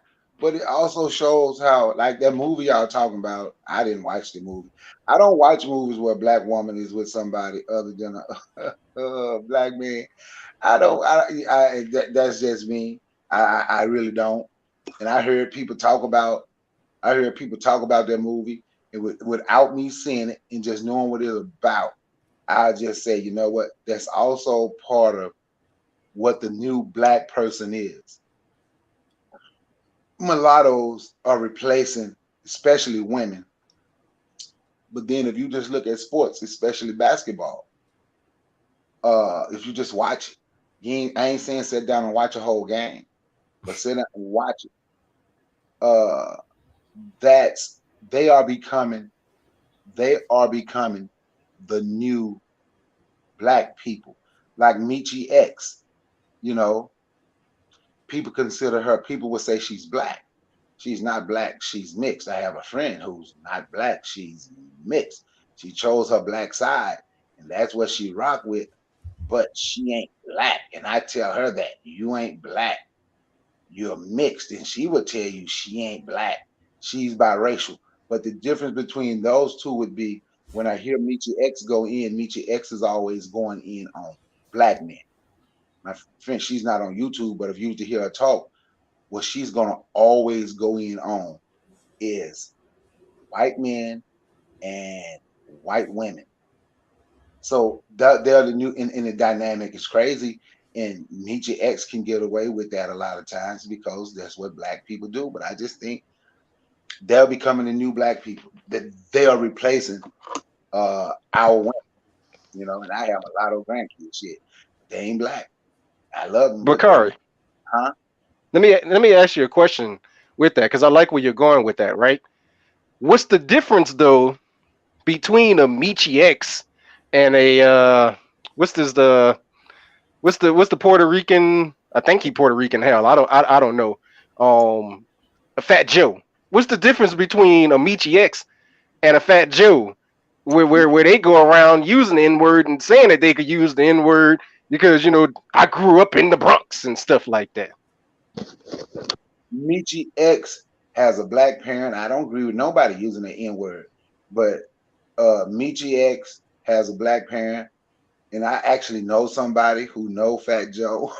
They grew up together in the Bronx. And he said the reason Fat Joe, you never see Fat Joe hair, because if you see his hair, you would clearly just see a straight white boy. He shaved his hair off so he can pass. He said, man, neither one of his parents. He said, neither one. He said, from what he know and what he remember, nobody in a family was black. So that would be the difference. Michi X has a black mother. Fat Joe is a male version of Rachel Dolezal. But I would see, here's the thing, is that I wasn't asking for the exact like physical difference, right? I'm talking to the metaphorical, like what allows these people to be accepted in the black community, right? And it's black cred. Who is that comes up? What's his name? Oni, right? Oni likes talking about, you know what? Let me not put it on Oni. Let me say anybody from New York, anybody who comes from any of the 5 boroughs, all talk about somehow, I'm from this part of New York, I'm from that part of New York. I'm just telling you, that's just how it went down. That's just how it went down. Yo, that's how it went down on your side of town. Hey, put it on Dwayne. Put it on Dwayne. Dang, but ain't Dwayne that's the one that's in Hawaii, right? Well, he said no. I can say the N-word because he grew up in the Bronx or something. Oh, okay. Let's put it on Dwayne. Here's Dwayne, mulatto, growing up around black people, so I lived the black experience. Actually, better yet, there's a video flying around on social media now of some white woman talking about, cause you know I'm from the ghetto, you know, this is how I grew up. And so she's imitating, you know, a black woman's the stereotypical hood sister's black voice, right? And she says, I'm about that life. This is what I do. And so here's these grifters that come along and they portray to the masses that this is what it means to be black, even though they're not black. And because they do that, right, they showcase the stereotypical stuff. They showcase the worst aspects of some of our people who honestly do live in that wrong type of lifestyle or to have that hood mentality and things like that. But because these are people who are not black, they've lived around black people, so they think they can showcase the black experience, and people accept, black people accept them and allow this stuff to happen, right? This is why we have quote unquote Cardi B being a political spokesperson for black people, and she's not even black. What is she? Kim Kardashian Mexican was and spokesman. oh, bruh, I didn't know Kim Kardashian too. But yet and still, here we go. People who are nowhere black now get to speak on the on black people's behalf because of whatever cred black people have given them. Right? Again, we should be bringing that smoke to all these bastards. Call them all the hell out and go on all these platforms or whoever, or in anybody's face, whatever, whoever, to say, yo, you speak on behalf of those folk and you giving that person credit. We ain't giving them no damn credit. Plain and simple. All right. Yeah, Sean King and Eminem, yeah, they straight white boys though, you know. But Sean King, Russia. talking about Malcolm X. And a white boy. Talking about Malcolm X. Malcolm X say he did his diner. He 25% black. Well, see, you know what? That's why I respect my friend. She would never ever attempt to speak on black issues. She just respect her black side, and that's what she rock with. She'll tell you, I'm not black, I'm biracial, I'm on my black side, but she would never ever attempt to speak on black issues. Never. Because she say that's not her place. That's a black place. All right, so let me do this, right? I'm gonna skip this. We was talking about Sundown Town, so but I'm gonna skip this. And this, matter of fact, I'll play this like 2-second video here. But I'm gonna skip here.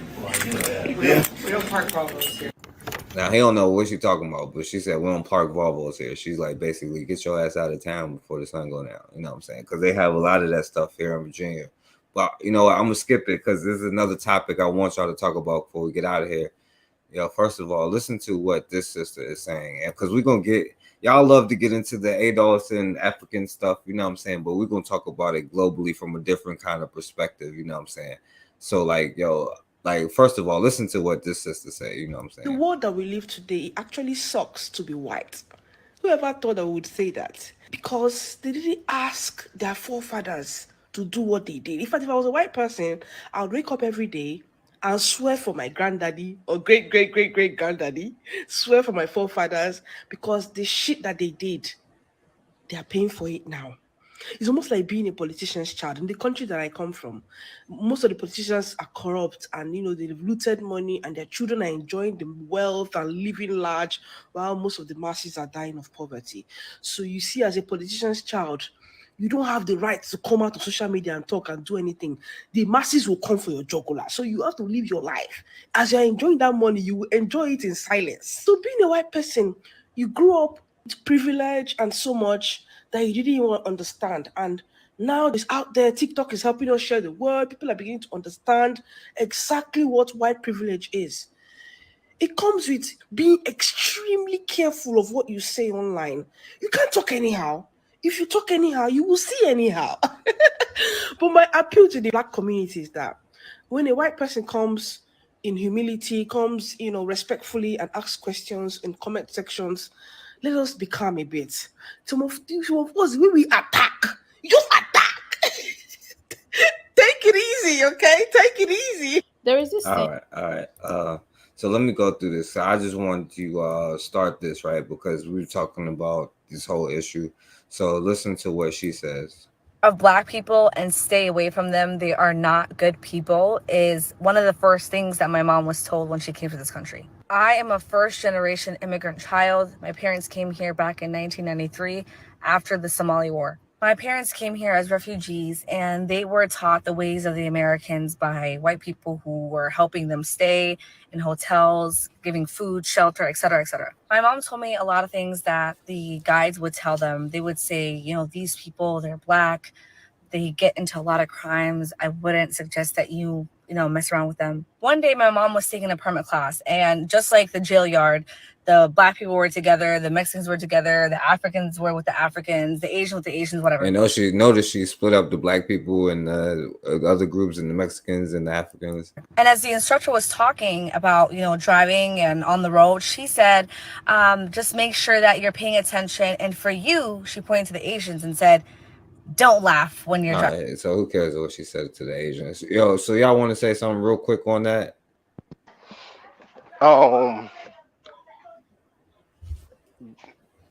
Tariq Nasheed talks about that stuff, right? Like that's the propaganda he uses to bring this schism, so that continental people, so that diasporians cannot identify with continental, so that they can fall on that FBA stuff. But it is true though. A friend of mine, he worked in immigrations, and so he's seen that that's literally what they do, is that they really show that stuff.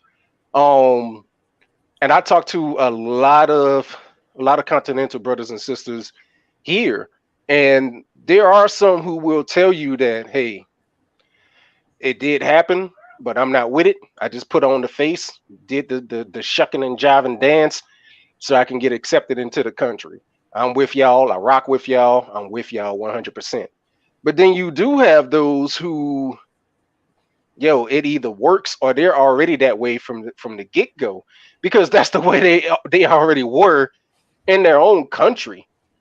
Like the same issues that Black people, the same menticide that Black people suffer with here is the same things that they suffer with over there. So whether they show those videos or do that indoctrination, it doesn't really matter. They already know who they're going to let in the country anyway. And anybody who's going to come over here to build with us, they're not going to let them in. Just period.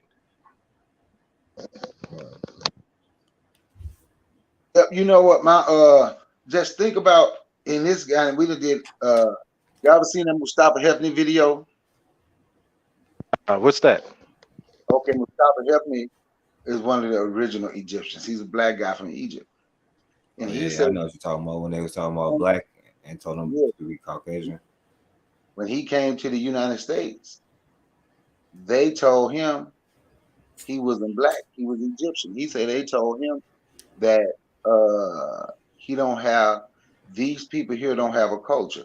Well, he sued the country. He lost his job. He was a professor at a university. He lost his job. But if you follow that brother, he started waving the red, black, and green. He came, he said he didn't understand, excuse me, true Pan-Africanism. He had heard of it, and he thought he was, like Pan-African. But when he came here, he started dealing with more Pan-African brothers, which helped him get a better understanding. But he was put down as, he said he had to go through his paperwork. He was considered white, a white Egyptian. And he had to sue to be considered Black. But he said he was asking them, don't the African Americans come from Africa? And they were like, yeah, but they have no culture. These people, they're different, and so on and so forth. And he like, but they were known. He said he never saw us as different. He knew how we got here, right? So he fought that to be Black, and at the same time he's fighting to be Black. He's meeting more and more African Americans to hang with, to understand, to be around, and that's what he ended up doing.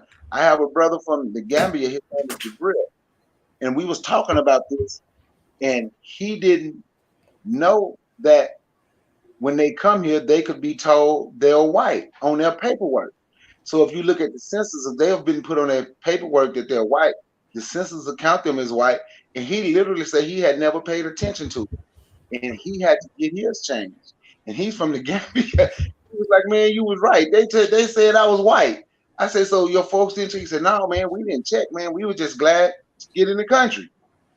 So that, he said, in all honesty, it didn't even matter. But once we had having that conversation, he went and got it changed back to being Black. So yeah, they do everything they can to turn our people against us and to turn us against our people. And what Black Mega said, I've heard some of them say that. Those people that come here and that's against us here in this country, they are against their own people. They've been selling out. They've been cooning for the white folk.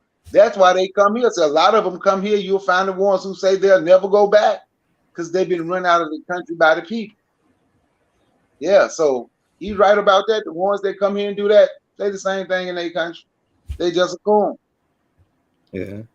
And Bobby said in the chat, let me see, you can point out many continental Africans who don't buy into the mentality, who are down 120%. Now, see, and this is the thing, and I got an advantage of knowing, because it's like, I'm for the time constraints going through this, you know what I'm saying? And I'm not particularly trying to be like, because I know y'all used to the ADOS thing, like, oh, these Africans that come. I'm not saying that, but I think in y'all defense of Africans and stuff like that, y'all kind of lost sight that we do got a global, like, if you look at the title of the show, you know what I'm saying? It's cultural suicide, bro. Like we can't act like, these like we ain't doing the damn thing here, they ain't doing the damn thing there, but just talking, you know what I'm saying? And I'm not trying to say all of that because I know I'm gonna show other stuff. That's why I'm trying to speed through it, you know what I'm saying? But I think y'all giving a lot of passes to this cultural suicide there, because a lot of Black folks globally suffer from the same problems, which is trying to befriend everybody else but their own, this tribalism issues that we have. And even with the ADOS versus Pan-African and all of that stuff that people get into, you know what I'm saying? That's tribal stuff that we never learn how to put apart, right? So I'm not gonna play these. I'm gonna just show y'all, right? Because let me say this to that real quick, Forecast, and I'll make it real quick. There is a lot of talk, and I hear it from Pan-Africanists or Black nationalists here in America, and I also hear it from other. Well, I guess I'll just lump them all as Pan-Africanists throughout the entire world, whether they're on the continent, they're in the Caribbean, they're here in America, they're in the UK. Everybody is waiting on us, the Black, us here, the Africans in America, because for some reason they all look at us as having still the most stout, in your face, we gonna fight against this cracker than anybody else. When first and foremost, I would say you should look at the Haitians for that. But okay, you're looking at us for that. But when I look around, and I'm pretty sure y'all would agree with me, like, I don't see that anywhere amongst us here in these states. I think our people need to realize around the world the greatness that is in them, and don't wait for us here in the Americas to do it. There are some of us here in the Americas that's ready to link up with you. Don't be waiting for us. Be the leader of your own thing, and that's something I can agree with the FBA dudes on. They always tell everybody, don't come over here asking for reparations. This country owe you reparations. Ask for it from them. They're basically telling them be your own leader, and I believe that. Everybody should be their own leader where they are. Like, how we gonna link up and form like Voltron if everybody's still waiting on us to create the head? Right? Like, it ain't gonna happen.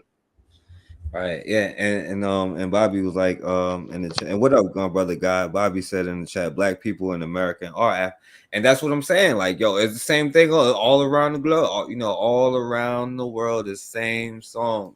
We doing the same thing over and over. And Bakar, you want to say something real quick, because it ties into what I'm saying. It's like, I got an advantage because I'm skipping through, but I don't. But I wouldn't give nobody I'm not giving them a pass talking about what they were told when they came here. I was just speaking on some of what they was told when they came here. But to be a leader where you are, I do agree with that. But at the same time, on the other side of that, America and the UK run all them other white countries. They are waiting on America and the UK to say go before they do anything. So they see us as the most powerful. And I'm like you, I don't know why, but they do see us. Yeah, don't do that. Don't like They see everybody us, need to go. they see us as the most powerful black group, and the most powerful group normally leads the way. That's why I used America and UK as an example of the ones who gonna lead the way for white folk, even though they gonna have problems and they don't like each other. France and none of those other countries who will go into the Middle East or go into Africa or wherever they planning to go and fight, they're not doing any of that without consent of America and the UK. Even when we talk about the Jews here, if you talk about Israel, they really ain't gonna do nothing without who they consider the most powerful Jews in the world. Those are the white folk here, the white Jews here in the United States. So they're not gonna even make a move. So in a sense, I understand it. I agree with what you're saying, but I also see the other side of it if you're thinking militarily. That's my point. Now, Bakari, let me ask you this, right? Now, what if, like, not to say that it wasn't revolutions in America, but what if the brothers in Haiti had been waiting on the American brothers to do their thing? You know what I'm saying? Like, do you think that would be a wise move, or you know what I'm saying? Like, yo, every revolution there, like we might be inspired by them. Did they ever think about that? They might teach us something, or we like it's up to every individual person. That's why when brothers come on here like, yo, well, I did this, and so like I'm gonna just play the sidelines. No, you can't. You know what I'm saying? You have to step up to we all have to, because it ain't no one group. And that's the thing, yo, because we are still tribal, like it or not. We never accepted this tribal thing. Bobby, you talked about the Berlin Conference. And you know, Bakari, I used to say all the time, oh, we need our own Berlin Conference. You can call it the whatever conference, you know what I'm saying? But like we never put aside our tribal differences. And I'm not even saying that it's something wrong with tribal, like, and people in America have developed a certain way, people in the Caribbean develop, but we all still black people, and we all still doing the same thing, waiting on each other to do something. You know what I'm saying?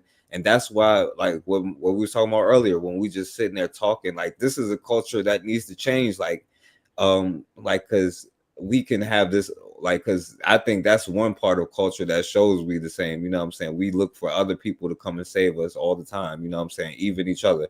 We like, oh, why the Africans don't help us? It's a mutual effort. You know what I'm saying? Like they may have the resources that we need. We may have something that they need. You know what I'm saying? Like it's a cool. It got to work together. It can't be one person dragging the other. Not to say it like that, but like, you know what I'm saying? Or one person waiting on another or nothing like that. But yeah, what I'm saying is, it's not that. What I'm pointing is like one lead the way, and let me show you the difference. Right when you say they could inspire us, and just be honest. Growing up, what did you see on TV about Africans from the continent? Even today, what would you see about Africans from the continent? Right. So now the same thing they saw about us. You know what I'm saying? It's like propaganda. That's what I was just getting ready to tell you. But Bakari, that is true though. Like they look at us as like the rap culture and stuff. Let me show you something though. Talk to them and ask them, right? What did they? I had a guy from Nigeria ask me, why didn't we come get them? I'm like, what the hell you mean? We hoping y'all come get us.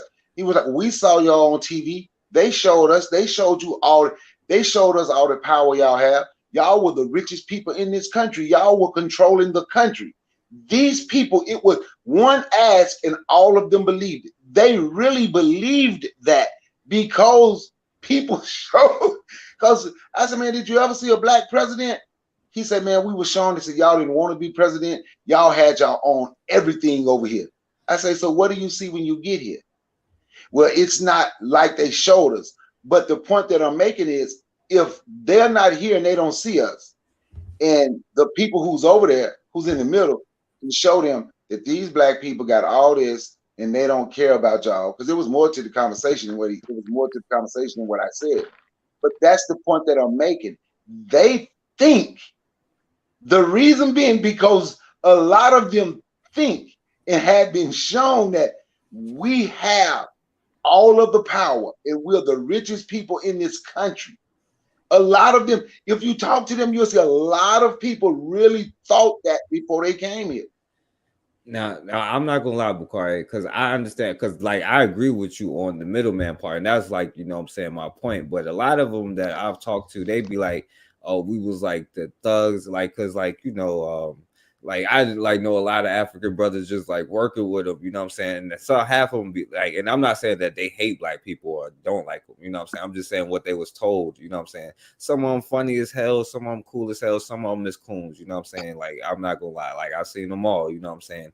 But they generally all got a depiction of us as like some ghetto people. Like all we do is like rap and sell drugs and commit crimes. Like that's what most of them told me, you know what I'm saying?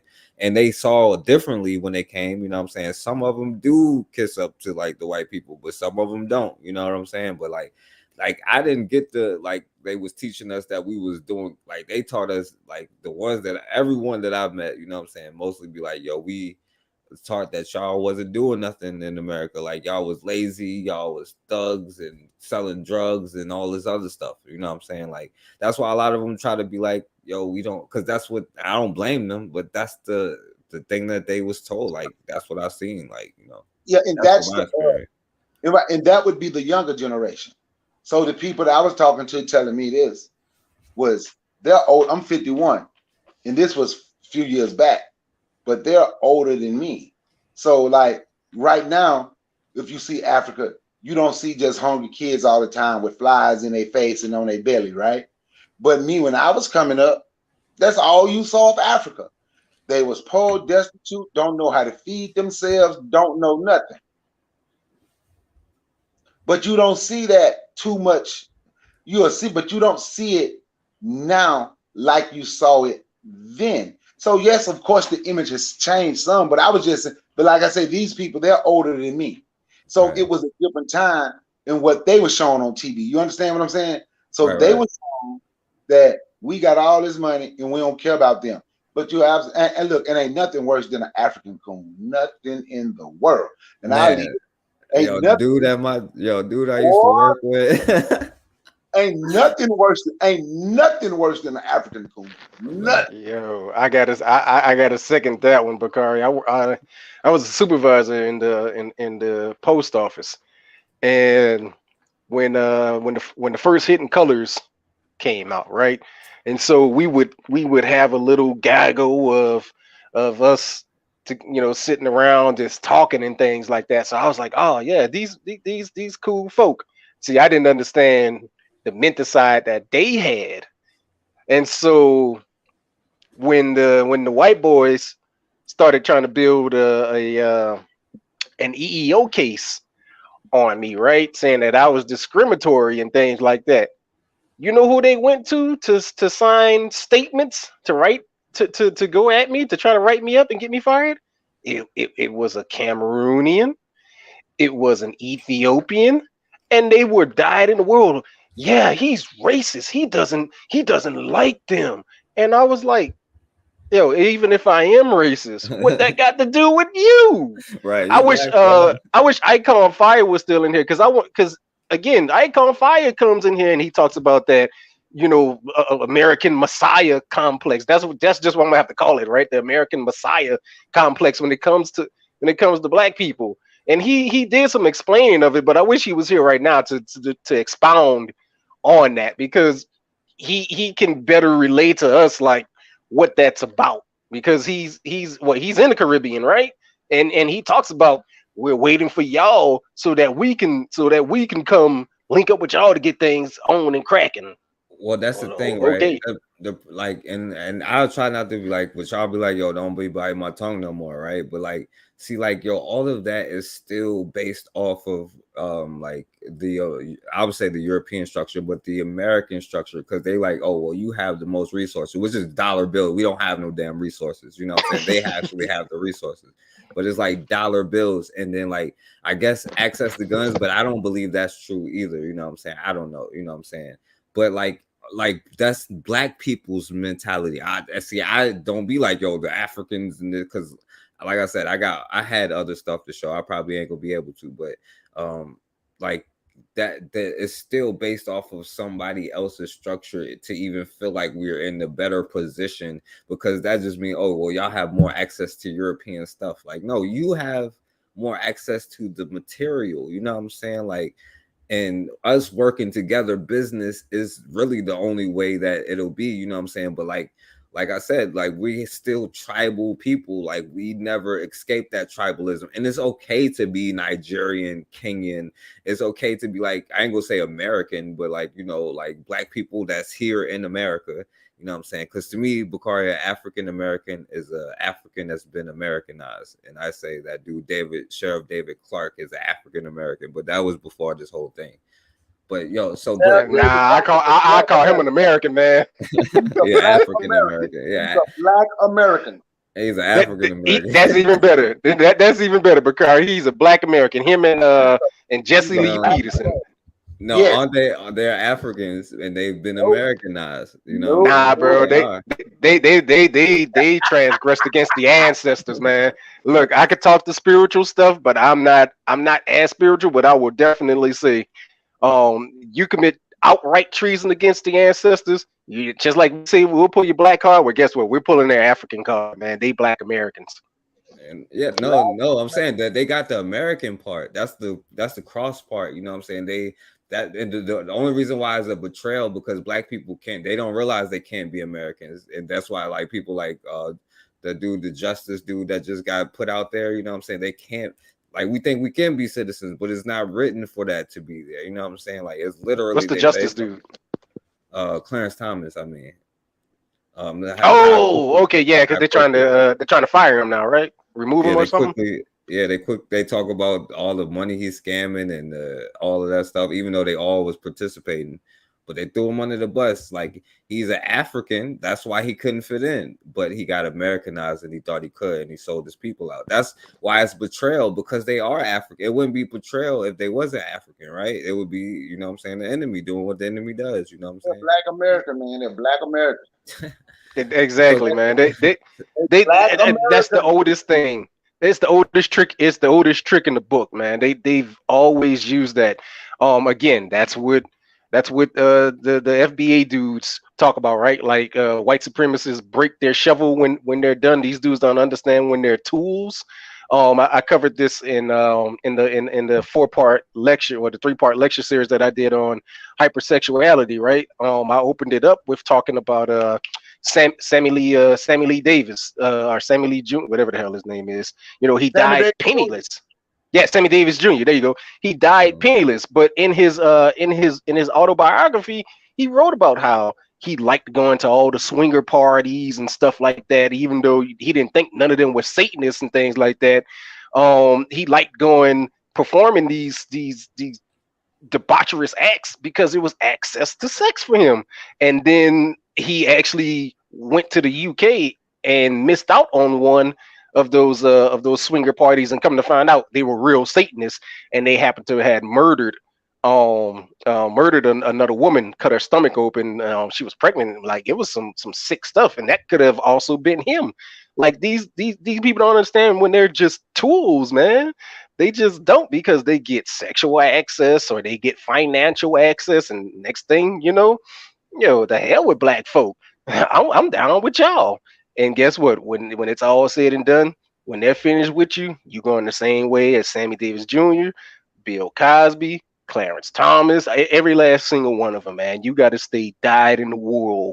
And even when you're dead and gone, if you think they ain't getting ready to out Colin Powell and say that the war on Afghanistan and everything was his fault, not George Bush, you got another thing coming. Trust me, they getting ready to put all the blame on him, even in his grave. All right, so let me do this, because like this has been a great conversation with us, and I want to get through, you know what I'm saying, because before y'all get tired. I got to get up at 4 in the morning. Well, all right, so I was like, yo, South Africa refugees, right? They got banned from out of the UN offices, you know what I'm saying? So this is going on in South Africa, right? And then the brother mentioned France, right? So France plans to deport Africans from their land. Because, oh yeah, speaking of culture, you know what I'm saying? This is how other cultures welcome you. But before you go, Bakari, so I'm gonna skip it, right?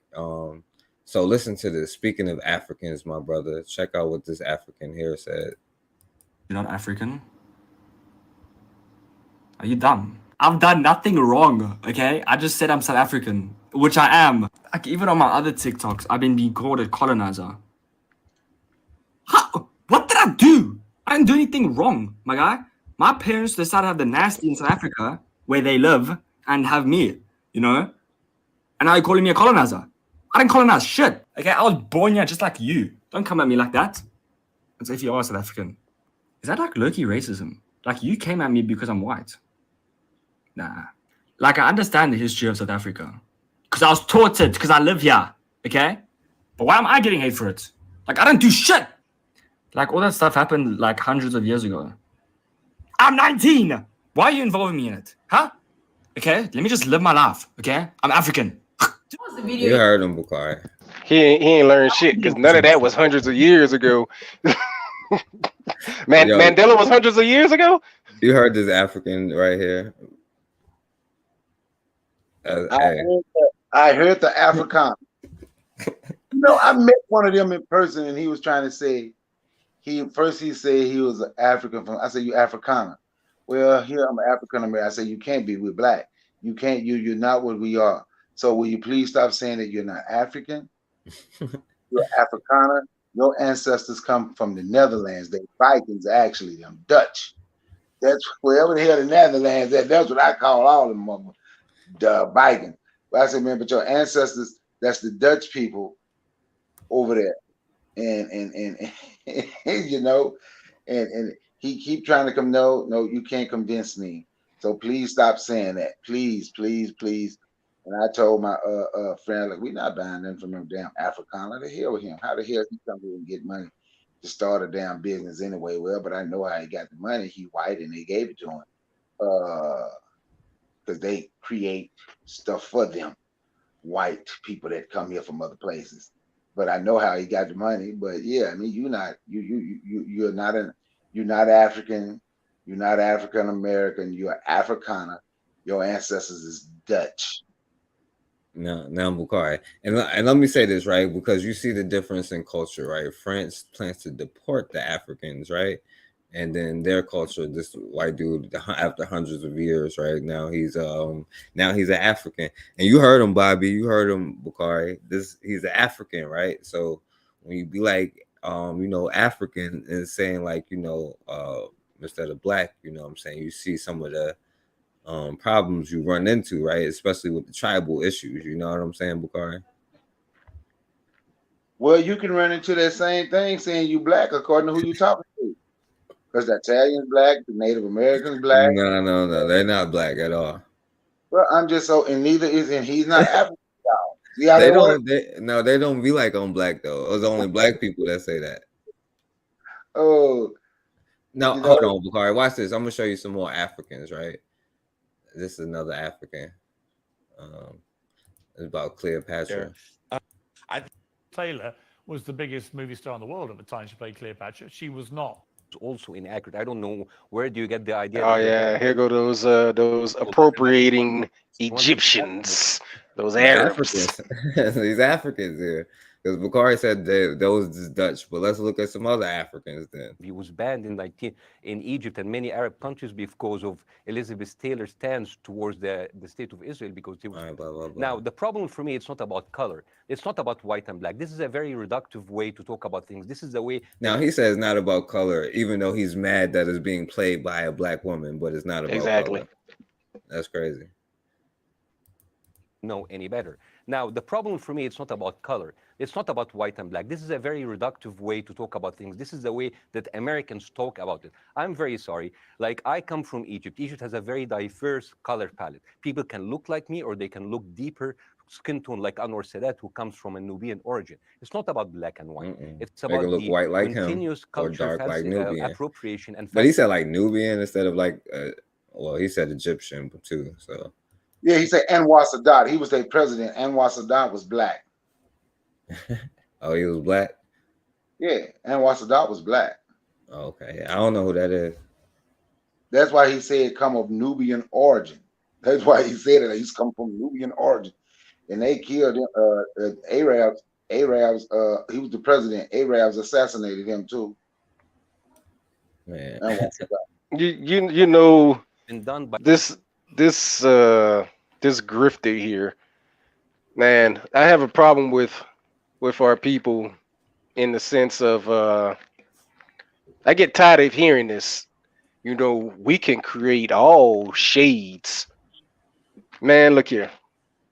We cannot envision what this world would be if miscegenation never happened, right?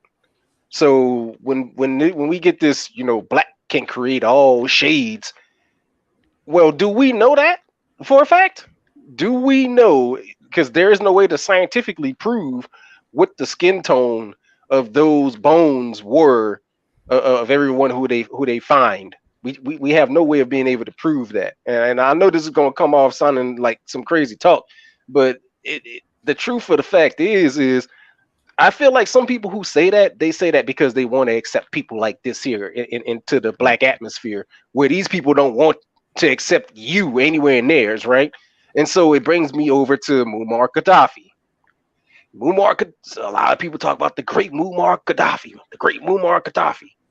Man, look here. Muammar Gaddafi was so great. Why didn't he hand over his seat of power to the actual original inhabitants of that land? He came out in the 90s, I believe, and apologized, did a national apology to the Africans, saying that it was his ancestors, the Arabs. Okay, so why don't you hand over your seat of power then to the original inhabitants of the land? You see, he didn't do it.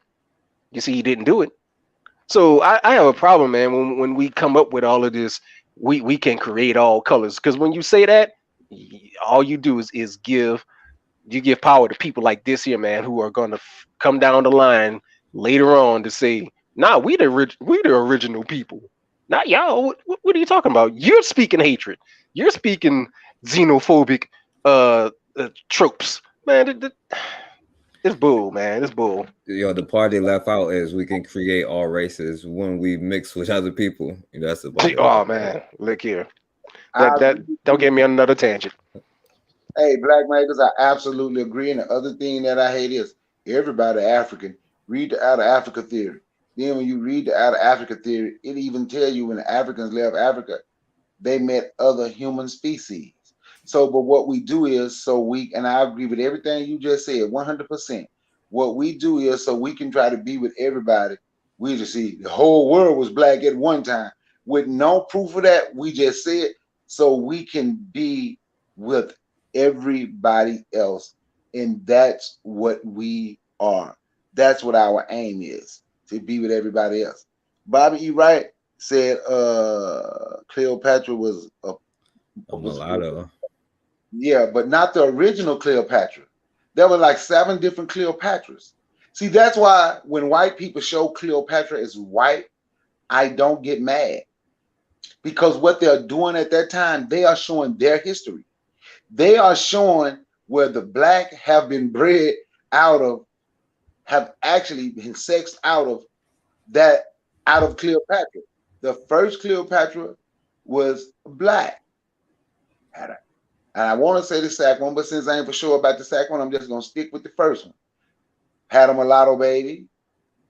Then the other one got with a white man. Then the other one had a baby with a white man. You understand what I'm? So by the time it got down to the 6th or 7th Cleopatra, she was white. That's why. And you know, when you look and if you study that, you see, oh, what they are doing, they are showing their history of the part of Egypt that they conquered, because the Greek nor the Romans never conquered all of Egypt. They conquered a certain part of Egypt, but they never conquered all of Egypt. And so when they show the white Cleopatra, they are showing their history. When we show the black Cleopatra, we would be showing black people, African history. That's why when they show it, we shouldn't get mad. Okay, well, you know, the Greeks were over there. The Greeks did eventually make a white Cleopatra by continuously having by that Cleopatra continuously being with a Greek or a Roman and having children over and over and over and over and over to eventually that last Cleopatra was all the way white. If they did her DNA, she might have been 10%. Now, Bakari, you know why I believe you that the original ones were, because look what this dude is saying. They are stealing my culture, right? And this will bring it back to the title of the show, right? At how we invite everybody into our culture, like both of y'all are just saying, like, oh, how we make all these things, you know what I'm saying? And everybody is us, you know what I'm saying? Like, yo, that goes back, but they probably was black because they mixed them until they became this mulatto, you know what I'm saying? Which, you know, like was a whole another thing that I even skipped the mulatto because I had some mulatto stuff and all of that stuff, but I ain't even got that on here. But I'm saying, yo, they are stealing my culture, and you see he is on here, but he ain't saying nothing when the white people did it, you know what I'm saying? But you know, you see who he got the beef with, you know what I'm saying? And like, but at the same time, right, every other group is going to stand on their own group, you know what I'm saying? They're not going to invite everybody to the cookout. They're not going to let you depict everybody, and they're going to say everybody is our friend, you know what I'm saying? So like, and it's not just Europeans, is the whole world, you know what I'm saying? So like, and if we can't get on code as black people, right? So real quick, right, I'm gonna skip this, John, but a black Egyptian girl said the hate that she got because she was Egyptian, but I'm gonna just let you see a black Egyptian girl. This is an Egyptian here, or well, she's an Egyptian today. So, and then this brother here, right? This is an African brother in France, right? Right, while they about to get deported, right? This is like 30 seconds, Bakari, right? Back to where you are. To where he was actually working out. Now he's telling other Africans that a monkey. So here he said these people. They're over in France. I think they're speaking French. Well, apparently he called me a monkey, and I didn't know what to call him because he's black like me. So I called him a dog. So they calling each other. He called her a monkey and said we a thug, and he said we don't need these kind of people in Germany talking about other black people. I don't know if he realized who the hell he is. You know what I'm saying? But this is like an issue that we have, or what we think that. You know what I'm saying? Like we was talking about part of the Haitian Revolution, and we're going to get to the part on next time about, you know, the Toussaint's fall, you know what I'm saying? Like what happened to him, how he thought he was a Frenchman. Our brother earlier in the chat talking about the French, you know what I'm saying? But Forecast, that ain't no different than and I believe you even shared the video yourself here a few months ago of those Negroes who migrated to California back in the 40s, right?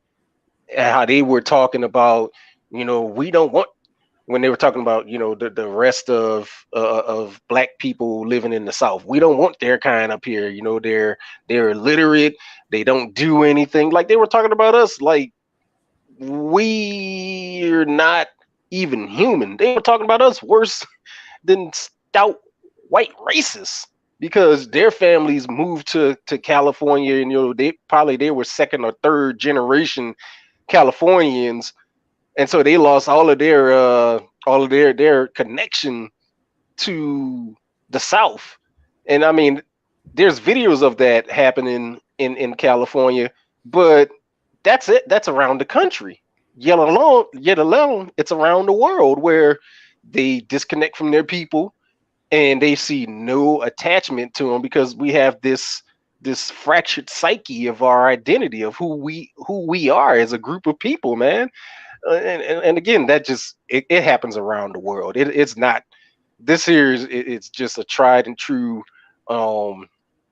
result of the propaganda and how it takes us when we're not connected.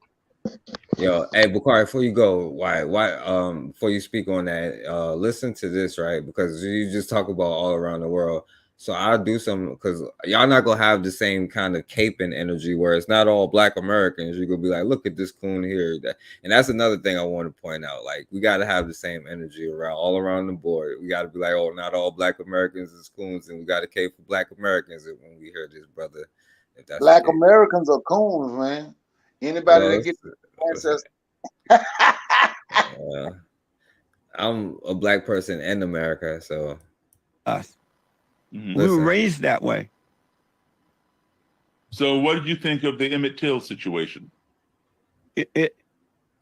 In all honesty, I don't have a real opinion about it because we don't really know the true story behind the whole thing. And so I can't form a decision about it because I know that angry people lie and they will not give you the whole story. They'll give you a one-sided story to fit their narrative, to make you agree with even them. if they lied or told the truth, you think a 13-year-old boy deserved what he got? Well, I neither think that he deserved it or not because I don't know the real deal about it. And I know that these blacks that are making this stuff, putting this stuff out there, they hate. They have hatred in their heart. They have no love. And so they're not telling you the whole true story about it. So I don't know the right or wrong or deserve or not deserve. All right. So allegedly he whistled at a white woman in a store. Right. Okay. So let's say he didn't whistle at the white woman. Let's say he did whistle at her. Whatever the case may be, did he deserve what he got, whether he whistled at her or whether it was made up? I honestly don't know because if I agree with you on that, either way. So he couldn't even, much as he cooned, he cooned a lot. He went too far, but like he still couldn't like say that about Emmett Till, even in his most coonest state as possible. Then I'm still doing it as in his African American state, African who's been Americanized state. What if we got it? Well, either he whistled at her or he didn't whistle at her. Right. But one thing is factual, is that he was murdered. He was tortured and murdered. You saw him in the casket. So that's fact. Whether he whistled or didn't whistle, we don't know. Right. Okay. So we'll stipulate that. But does it matter if he whistled or didn't whistle? Did he deserve to be murdered in that fashion? I really don't know. I can't answer. I would. In my father's state, I would want to give you an answer just to look good or feel good or say something that I know most people would say, but I really just don't know. And I can accept that I don't know. Okay. So you don't know, but what would you say a 13-year-old, let's take Emmett Till out of the picture. What would a 13-year-old have to do that would justify being murdered in that regard? What would make you say, yeah, I would support that? If he did this, yeah, he got what he deserved. What would this be? Yeah, I can't think of anything, though I know that in today's America, 13-year-old, 12-year-old, 10-year-old are robbing and stealing and killing and shooting and carrying on. And I know that that's the streets. The Roof started in the home first, and then we went out. Dylann Roof is a young white man raised in a white home. You said he went out into the world. The world is full of people of every different color. Right. Okay, but he didn't go out into the world. He went to a small portion of the world, which was a singular black church with all black people in there, worshiping Jesus Christ, studying the Bible. They were in Bible study, and he murdered 9 of them. So he wasn't shooting anybody and everybody because of his anger that started in the home first. Because all with blacks and everybody, according to what he called. I think that's I was going to say, man. Hey, Bakari, you know what the common day term is for them people like that? African American. It's handkerchief head Negroes. The first person I heard say it was the councilman brother out of Detroit, Michigan, Eric Mays, where he was calling this sellout dude a handkerchief head Negro, and I was like, handkerchief head Negro, what the hell is that? And then I had to look it up one day, and a handkerchief head Negro is just basically an African American black person who identifies with white people more than they do black people. Or again, just those tools, right? Those useful puppets. So it's handkerchief head Negroes, man. That's who they are, and that's definitely who Jesse Lee Peterson is, man. I listened to my brother Bomani's song from United Front all the time. That song with Jesse Lee Peterson, man, and if I catch him next to me, click clack blow, that'd be the death of Jesse Lee. The funniest interview Jesse Lee Peterson ever did. Did you see when Irritated Gina was on Jesse Lee Peterson? Yeah, but Monty called in on that program and told him, "Yo, we got a song about you, talk killing you." I remember every time Irritated Gina started to talk, Jesse Lee Peterson would cut him out. Do you love white people? That shit was fun. It was funny. Every time Irritated Gina started to talk, do you love white people? Irritated Gina, man, why you keep asking me that question? Why can't I start? Well, this is my show. You know, you asked me to be here. Well, this is my program. You want to be here, you got to answer the question. Then Yeah, he brought Jeannie on just to troll him. Yep, then Irritated Gina was like, no. So then when he started, Irritated Gina started to talk, why don't you love white people? But see, Jesse Lee Peterson is dangerous. He's a very dangerous coon because he knows exactly what he's doing. Then you can hear him talk programs that he's doing for young black men, and people say, "Oh, that's good." In a way, it's good, but then in the other way, it's not, because they are listening to people like him. He's very dangerous. He's very dangerous. So every time, see, because I got this program and it's getting young black men off the street and it's helping them get this and it's helping them do that. But yeah, you teaching them and you talking to them and you mentoring them.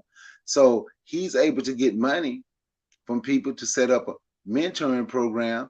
So therefore, he can create more people like him. Do you love white people? So he can create more people like him. He's very, very dangerous.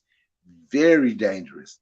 And when somebody can sit there and say he can't answer that question, when did Emmett Till deserve that? I can't answer that question. I don't know the fallen state of me. If I was in my fallen state, I would answer that question. But see, that's what people do when they get away from them ancestors. Stop calling themselves African and just become a Black American. I don't African American.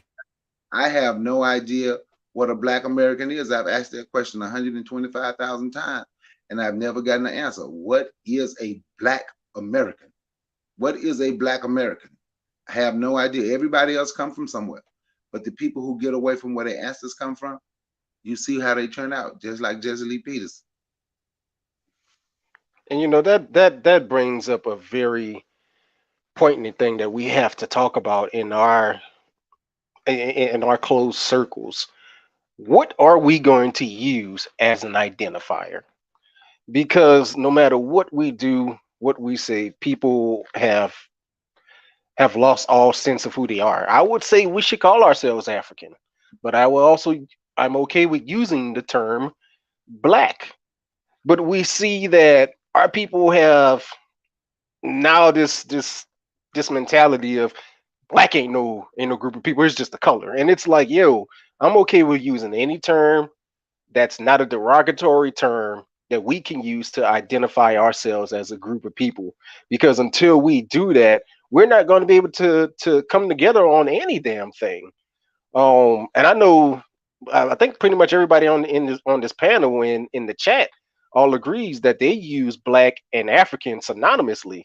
But as a whole, though, you know, our people don't do that, man. Like, still to this day, I'll post things on my own platforms, and you know, people send me DMs like, yeah, I was cool with everything that they said, but the Black thing, like, Black is a color. We're not Black. And it's like, yo, then that means you missed the whole point of what that person was just saying, because you can't identify as being Black because it's just a color.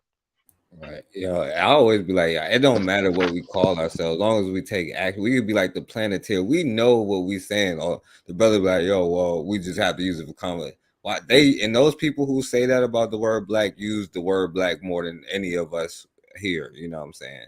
So like, don't even, because we all understand what it means. It's just an excuse, but we know, you know what I'm saying?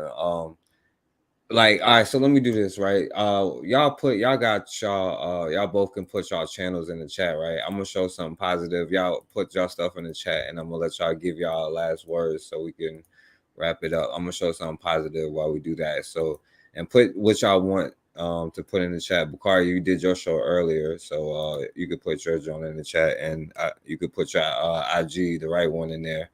Black Family Vanguard. All right, so King and President talking about how we not gonna be like 54 presidents coming to see one European no more. Also decided that it will not going to be business as usual. We have these meetings, Africa, US meeting, Africa, Europe, Africa, Turkey, Africa, India. Now we are waiting for, there is another one, Africa, Russia. And Africa, Japan. And Africa, Japan. We have made the decision that it is not intelligent Africa, Russia, Africa, for Japan. 54 of us to go and sit before one gentleman from another place. And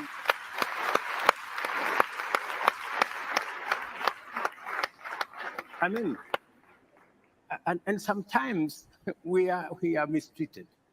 Yeah. You know, we are loaded into buses like school kids.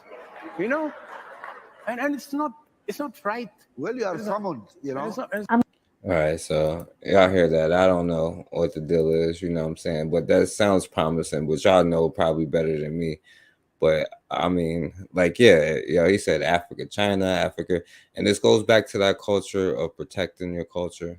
And then I wanted to show y'all this as far as like, you know, what they're talking about with the future. This is only a couple. Why on earth said AI will likely eliminate millions of jobs? Many people are going to ask, why on earth did you create this technology? I think it can do the opposite of all of those things too. It is going to eliminate a lot of current jobs. That's true. We can make much better ones. You know, there was. All right, so yeah, that's all I wanted to play from that one. All right, so yeah, so y'all can give y'all clothes. Black Megas, yeah, what you wanted to say? You was on here first, and then Bukhari. Unless Bukhari, you about to go to sleep now. Man, I've been about to go to sleep, but I decided to stay on there. I'm gonna tell you right now, man. If I wake up late, let me run and wake up at 4:01. I'm gonna call you and wake you up. But no, I'm just clowning with you. But yeah, man, I thank y'all for thank you for letting me up on your panel. It was good to be up here. I've been up here with Black Magazine a while. He dropped while I was giving my closing statement. And it was good. Everybody in the chat messing with Everett Watson, him and his wife, him and Shanique ain't been here to troll me in a while. I know they be trolling, trying to turn me up, so it'd be fun, but they ain't been here in a while. They said he said they were giving me a break. I don't even need the break. Oh, Black Mega's back now. So yeah, you know, it was good being up here. I hadn't been on him in a while. I was watching the show last week. I watched it while I was at work. I'm like, man, instead of telling me to come on, man, I had fallen I had fallen asleep with me and but I did notice when Tyron came up there. I did notice that next day because I was listening to it the next day. I was killing myself laughing. Oh, I don't think Black Megas had never met him yet. I was like, whoa, this is gonna be a hell of a conversation because we ain't gonna let him get nothing in. Well, on that note, man, thanks for letting me get up here and speak, man. It was good being up here. Yeah, definitely. I appreciate you coming on, Bukhari, and the caping for the Arab Africans and the white Africans and, you know what I'm saying, the Jew Africans. And how you gonna have me? China, you heard what the African president, China, Africa, Russia, Africa, or whatever you're saying? No, he was saying he was saying they ain't going to meet no one president. Hopefully that's what he was saying. But that's what he was saying. He getting tired of that. He telling the African president stop being treated because they was going somewhere to some type of summit, and every other country and everybody else went. The people had planes come for them, and all 48 Black African nations, they wherever they went on a bus crammed up. They said they ain't done doing that no more. We don't have to meet them. They have to meet us. Yeah, a few of them spoke on that though. Yeah, Bukhari, and you're not African American. You might be an African in America or a Black person in America, but you're definitely not African American, my brother. And that's a compliment. And so appreciate you coming through. Black Megas, my brother. Yo, I appreciate you coming through, my brother. Yo, when the next time you gonna do a live, yo? Man, look here. I don't know, to be honest with you, because I try to actually do my talks into a lecture, and so it takes time to dwell into what I want to do. I already have on my mind what I want to do, and it's centered on us throwing away our race workers. It's just again with the recent passing of Alton Maddox, and it brought a tear to my eye, man. I almost cried on this radio program that I was listening to, because I heard that the ancestor was living in a nursing home, and I mean, it was like, yo, this is a man who meant so much, and yet, you know, this is an issue I really have with New Yorkers, man, because they speak all this bomb bravado BS. You know, we the first to do this and we the first to do that. But every time I look up, our ancestors who pass away, the ones who did the work, they all passed away in New York. So, man, I take huge issue with that. You know, Dr. Ben, Dr. Clark, Alton Maddox, and others more, man, just in New York. So I take huge issue with that. So my next lecture is definitely going to be on protecting our elders. You know what, Black Magus, that remind me, because and I'm glad Bukhari didn't get off of here, because like even saying all that, and that's a great point, you know what I'm saying? I think that'll be a great lecture. Y'all subscribe to Black Magus on Instagram, so y'all follow him. Make sure y'all follow him and follow Bukhari, because he had a show earlier and he asked, would you still like, I don't know if you asked, but you know what I'm saying, like, with sometimes, my brother, like when somebody comes to you and they didn't listen, you know, a part of being a leader is like, you know what I'm saying? I'm not saying let everybody in or enemies in, but just because somebody didn't listen to you, or like working for Black people, you know what I'm saying, even though they won't do the same for you, like I would still hope, even if the same thing happened to me as John Henry Clark, you know what I'm saying, I wouldn't be like, well, I ain't doing that because look how they got Heathrow. Yo, it's not even about that. It's about, you know what I'm saying, like really trying to make a difference. And I think he made a difference. Now, what he said got to be addressed, you know what I'm saying, because we got to take care of our elders, even with the people who make a stand and Black people don't back them up. Then we can't complain when they when they fold and go apologize to the world, you know what I'm saying? But Bukhari, you know, I still think that you got to still put the work in regardless of what the people, and like you can't turn away everybody just because they didn't listen, you know what I'm saying? Like that's a part of being a leader. It's like not everybody has the vision or the fortitude or whatever. So well, Bukhari, but he probably in a sense, they kind of turn themselves away. yeah, But I'm just we'll talk about it next time. yeah, we'll talk about it. We can do it. We can talk about it again. But if people laugh at you for 2 or 3 years, man, you just talking. Ain't nothing gonna happen. You just talking. Man, ain't nobody got to do that. Everything gonna be okay. I ain't talking about no young people. I ain't talking about young. But like I said, you know, but I ain't have enough for everybody who want it. Who did? I probably could have, but when you laugh, ain't nothing gonna happen. Ain't nothing gonna happen. Then when something happen, man, I know you got something. Can you help me with this? Yeah, but like, oh, not my bad, not to cut you off. Go ahead. I'm just saying, but like I helped my home. I helped the other whoever's in there. Yeah, but like the brother said in the chat, because one thing, and I'm not saying to sacrifice or whatever, but like one thing that kind of stood out, the brother in your chat was like, you know what I'm saying, like, yo, I'm not gonna put my survival at risk for the others. And I think that's been one thing that hamstring Black people as a collective. Like, I'm not gonna put my freedom in jeopardy or my safety in jeopardy for the larger group, you know what I'm saying? Because what good is it, you know what I'm saying? And I think that as long as we continue to have that mindset, like I can't expect somebody else to have it if I don't, you know what I'm saying? And I think that'll keep us like pulling our hamstring, you know what I'm saying, if you ask me. But you know, but yeah, we'll talk about it next time though, my brother. Yeah, so I'll just say, man, we as a collective of people can't keep doing these things on open platforms and not do it in closed circles. There's again May 20th is National Black Cleanup, and I would suggest if you have a small organization, if you just by yourself, reach out to a councilman, reach out to a church clergy, reach out to anybody that's Black, and just say, hey, let's at least just clean up our own neighborhood. I know Bakari talked about that last time I got on his, I think it was on his program or on your program that I was on last time, where he, that's basically what he does for a living.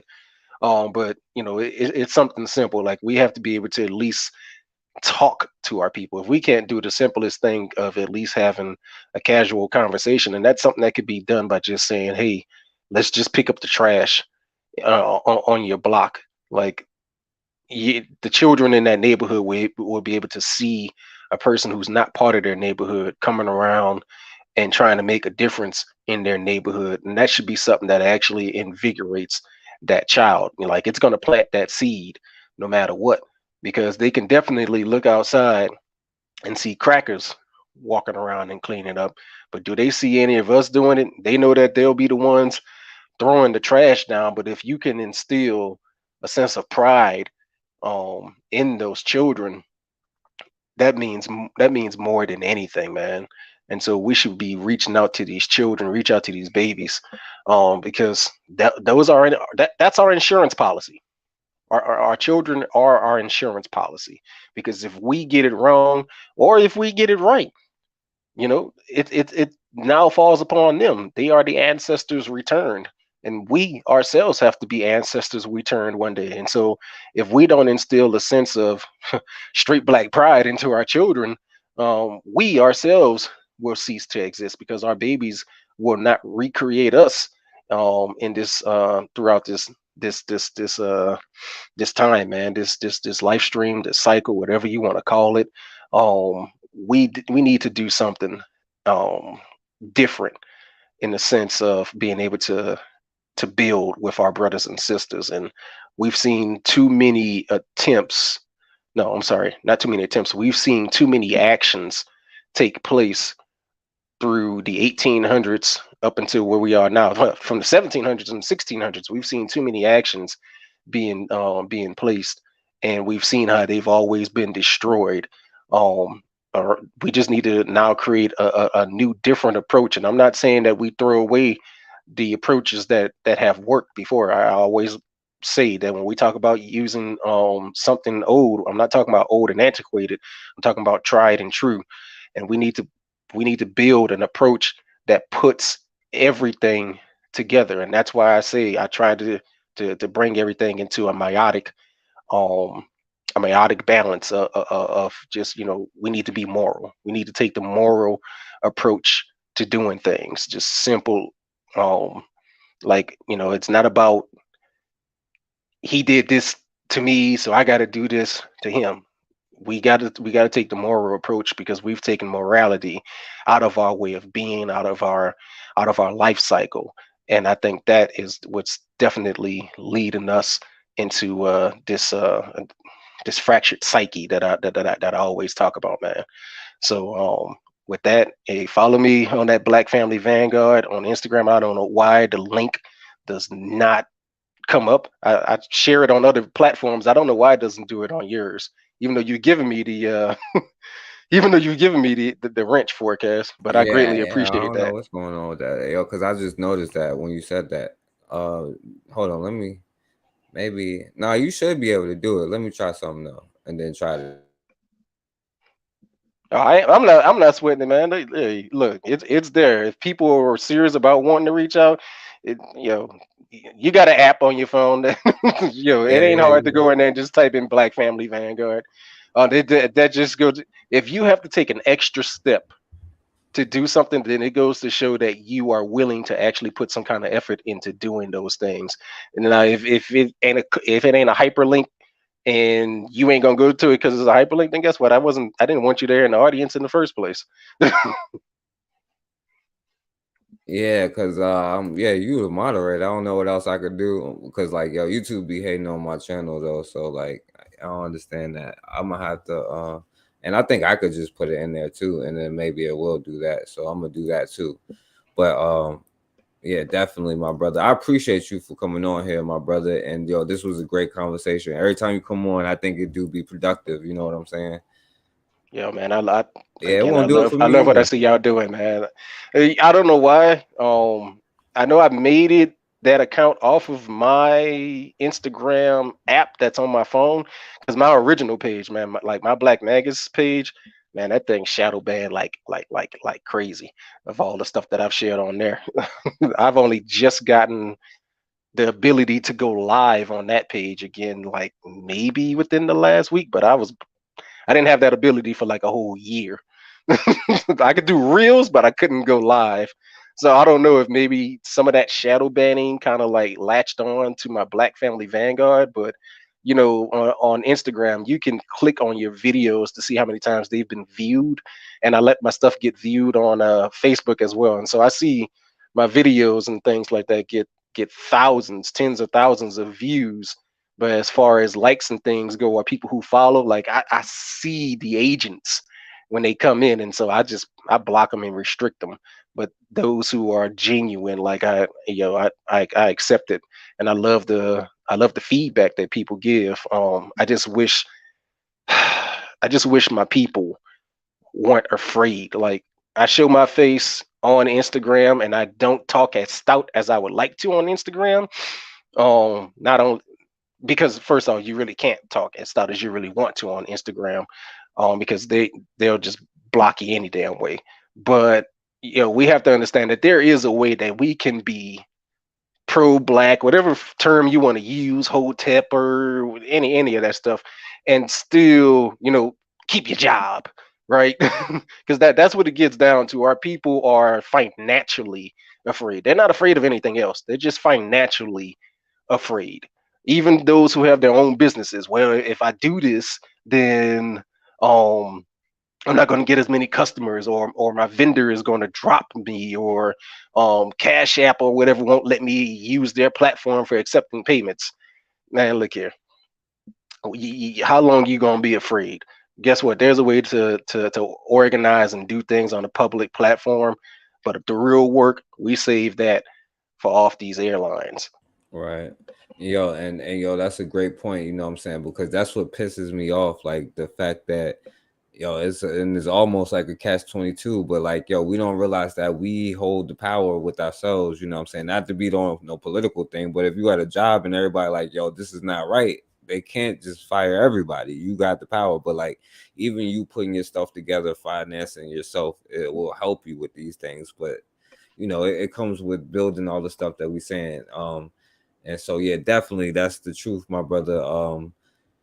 You know, we gotta, you know, there ain't no other way, or we'll continue to do the same thing. It'll continue to be the same thing. So, and shouts out to Blue, you know what I'm saying? Thank you for coming through, my brother. Thank you for allowing me to be here, brother. Yeah, definitely, my brother, definitely. So shouts out to my sister Blue in the building. Shouts out to Bakari. I appreciate you for coming on here, Bakari. Everett, my brother. Definitely shout out to my brother Bobby. You know what I'm saying? Raw, Erica, real black gentleman. I don't know if he got offended or not. Shouts out to my brother Guy, you know, but shouts out to him. Shouts out to Consider. Y'all subscribe to her because she is doing something too with Rome in the Bush, making opportunities for black children, you know what I'm saying? So subscribe to her, Icon Fire, everybody that came in here. And I'm gonna let these be the last words, my brother, since you brought it up, you know what I'm saying? I'm gonna let this brother have the last word. I stick by it. I call you a handkerchief head Negro. I call him a handkerchief head Negro. And I'm sticking with it. Google it. You got words like gaslighting, handkerchief head Negro. All that's in the dictionary now. You just outdated. Point of information. Through you to the speaker, do you know my name is Quincy Murphy, or Councilman Murphy, or Third Ward, or Mr. Murphy? Not handkerchief Negro, a number of those words. I view you as a handkerchief head Negro. I don't know how you view point yourself. Of information. What's your point? To the speaker, my name is Councilman Murphy, Mr. Murphy, or Third Ward Councilman. Them three. No, we ain't using adjectives, or we ain't using those other words. And all due respect to you, I'm asking you and I'm asking my colleagues to my name is Councilman-elect Quincy Murphy, nothing else. I don't want to be called by anything else. Man, that third ward gonna look pretty much the same from the time you got there to the time you left.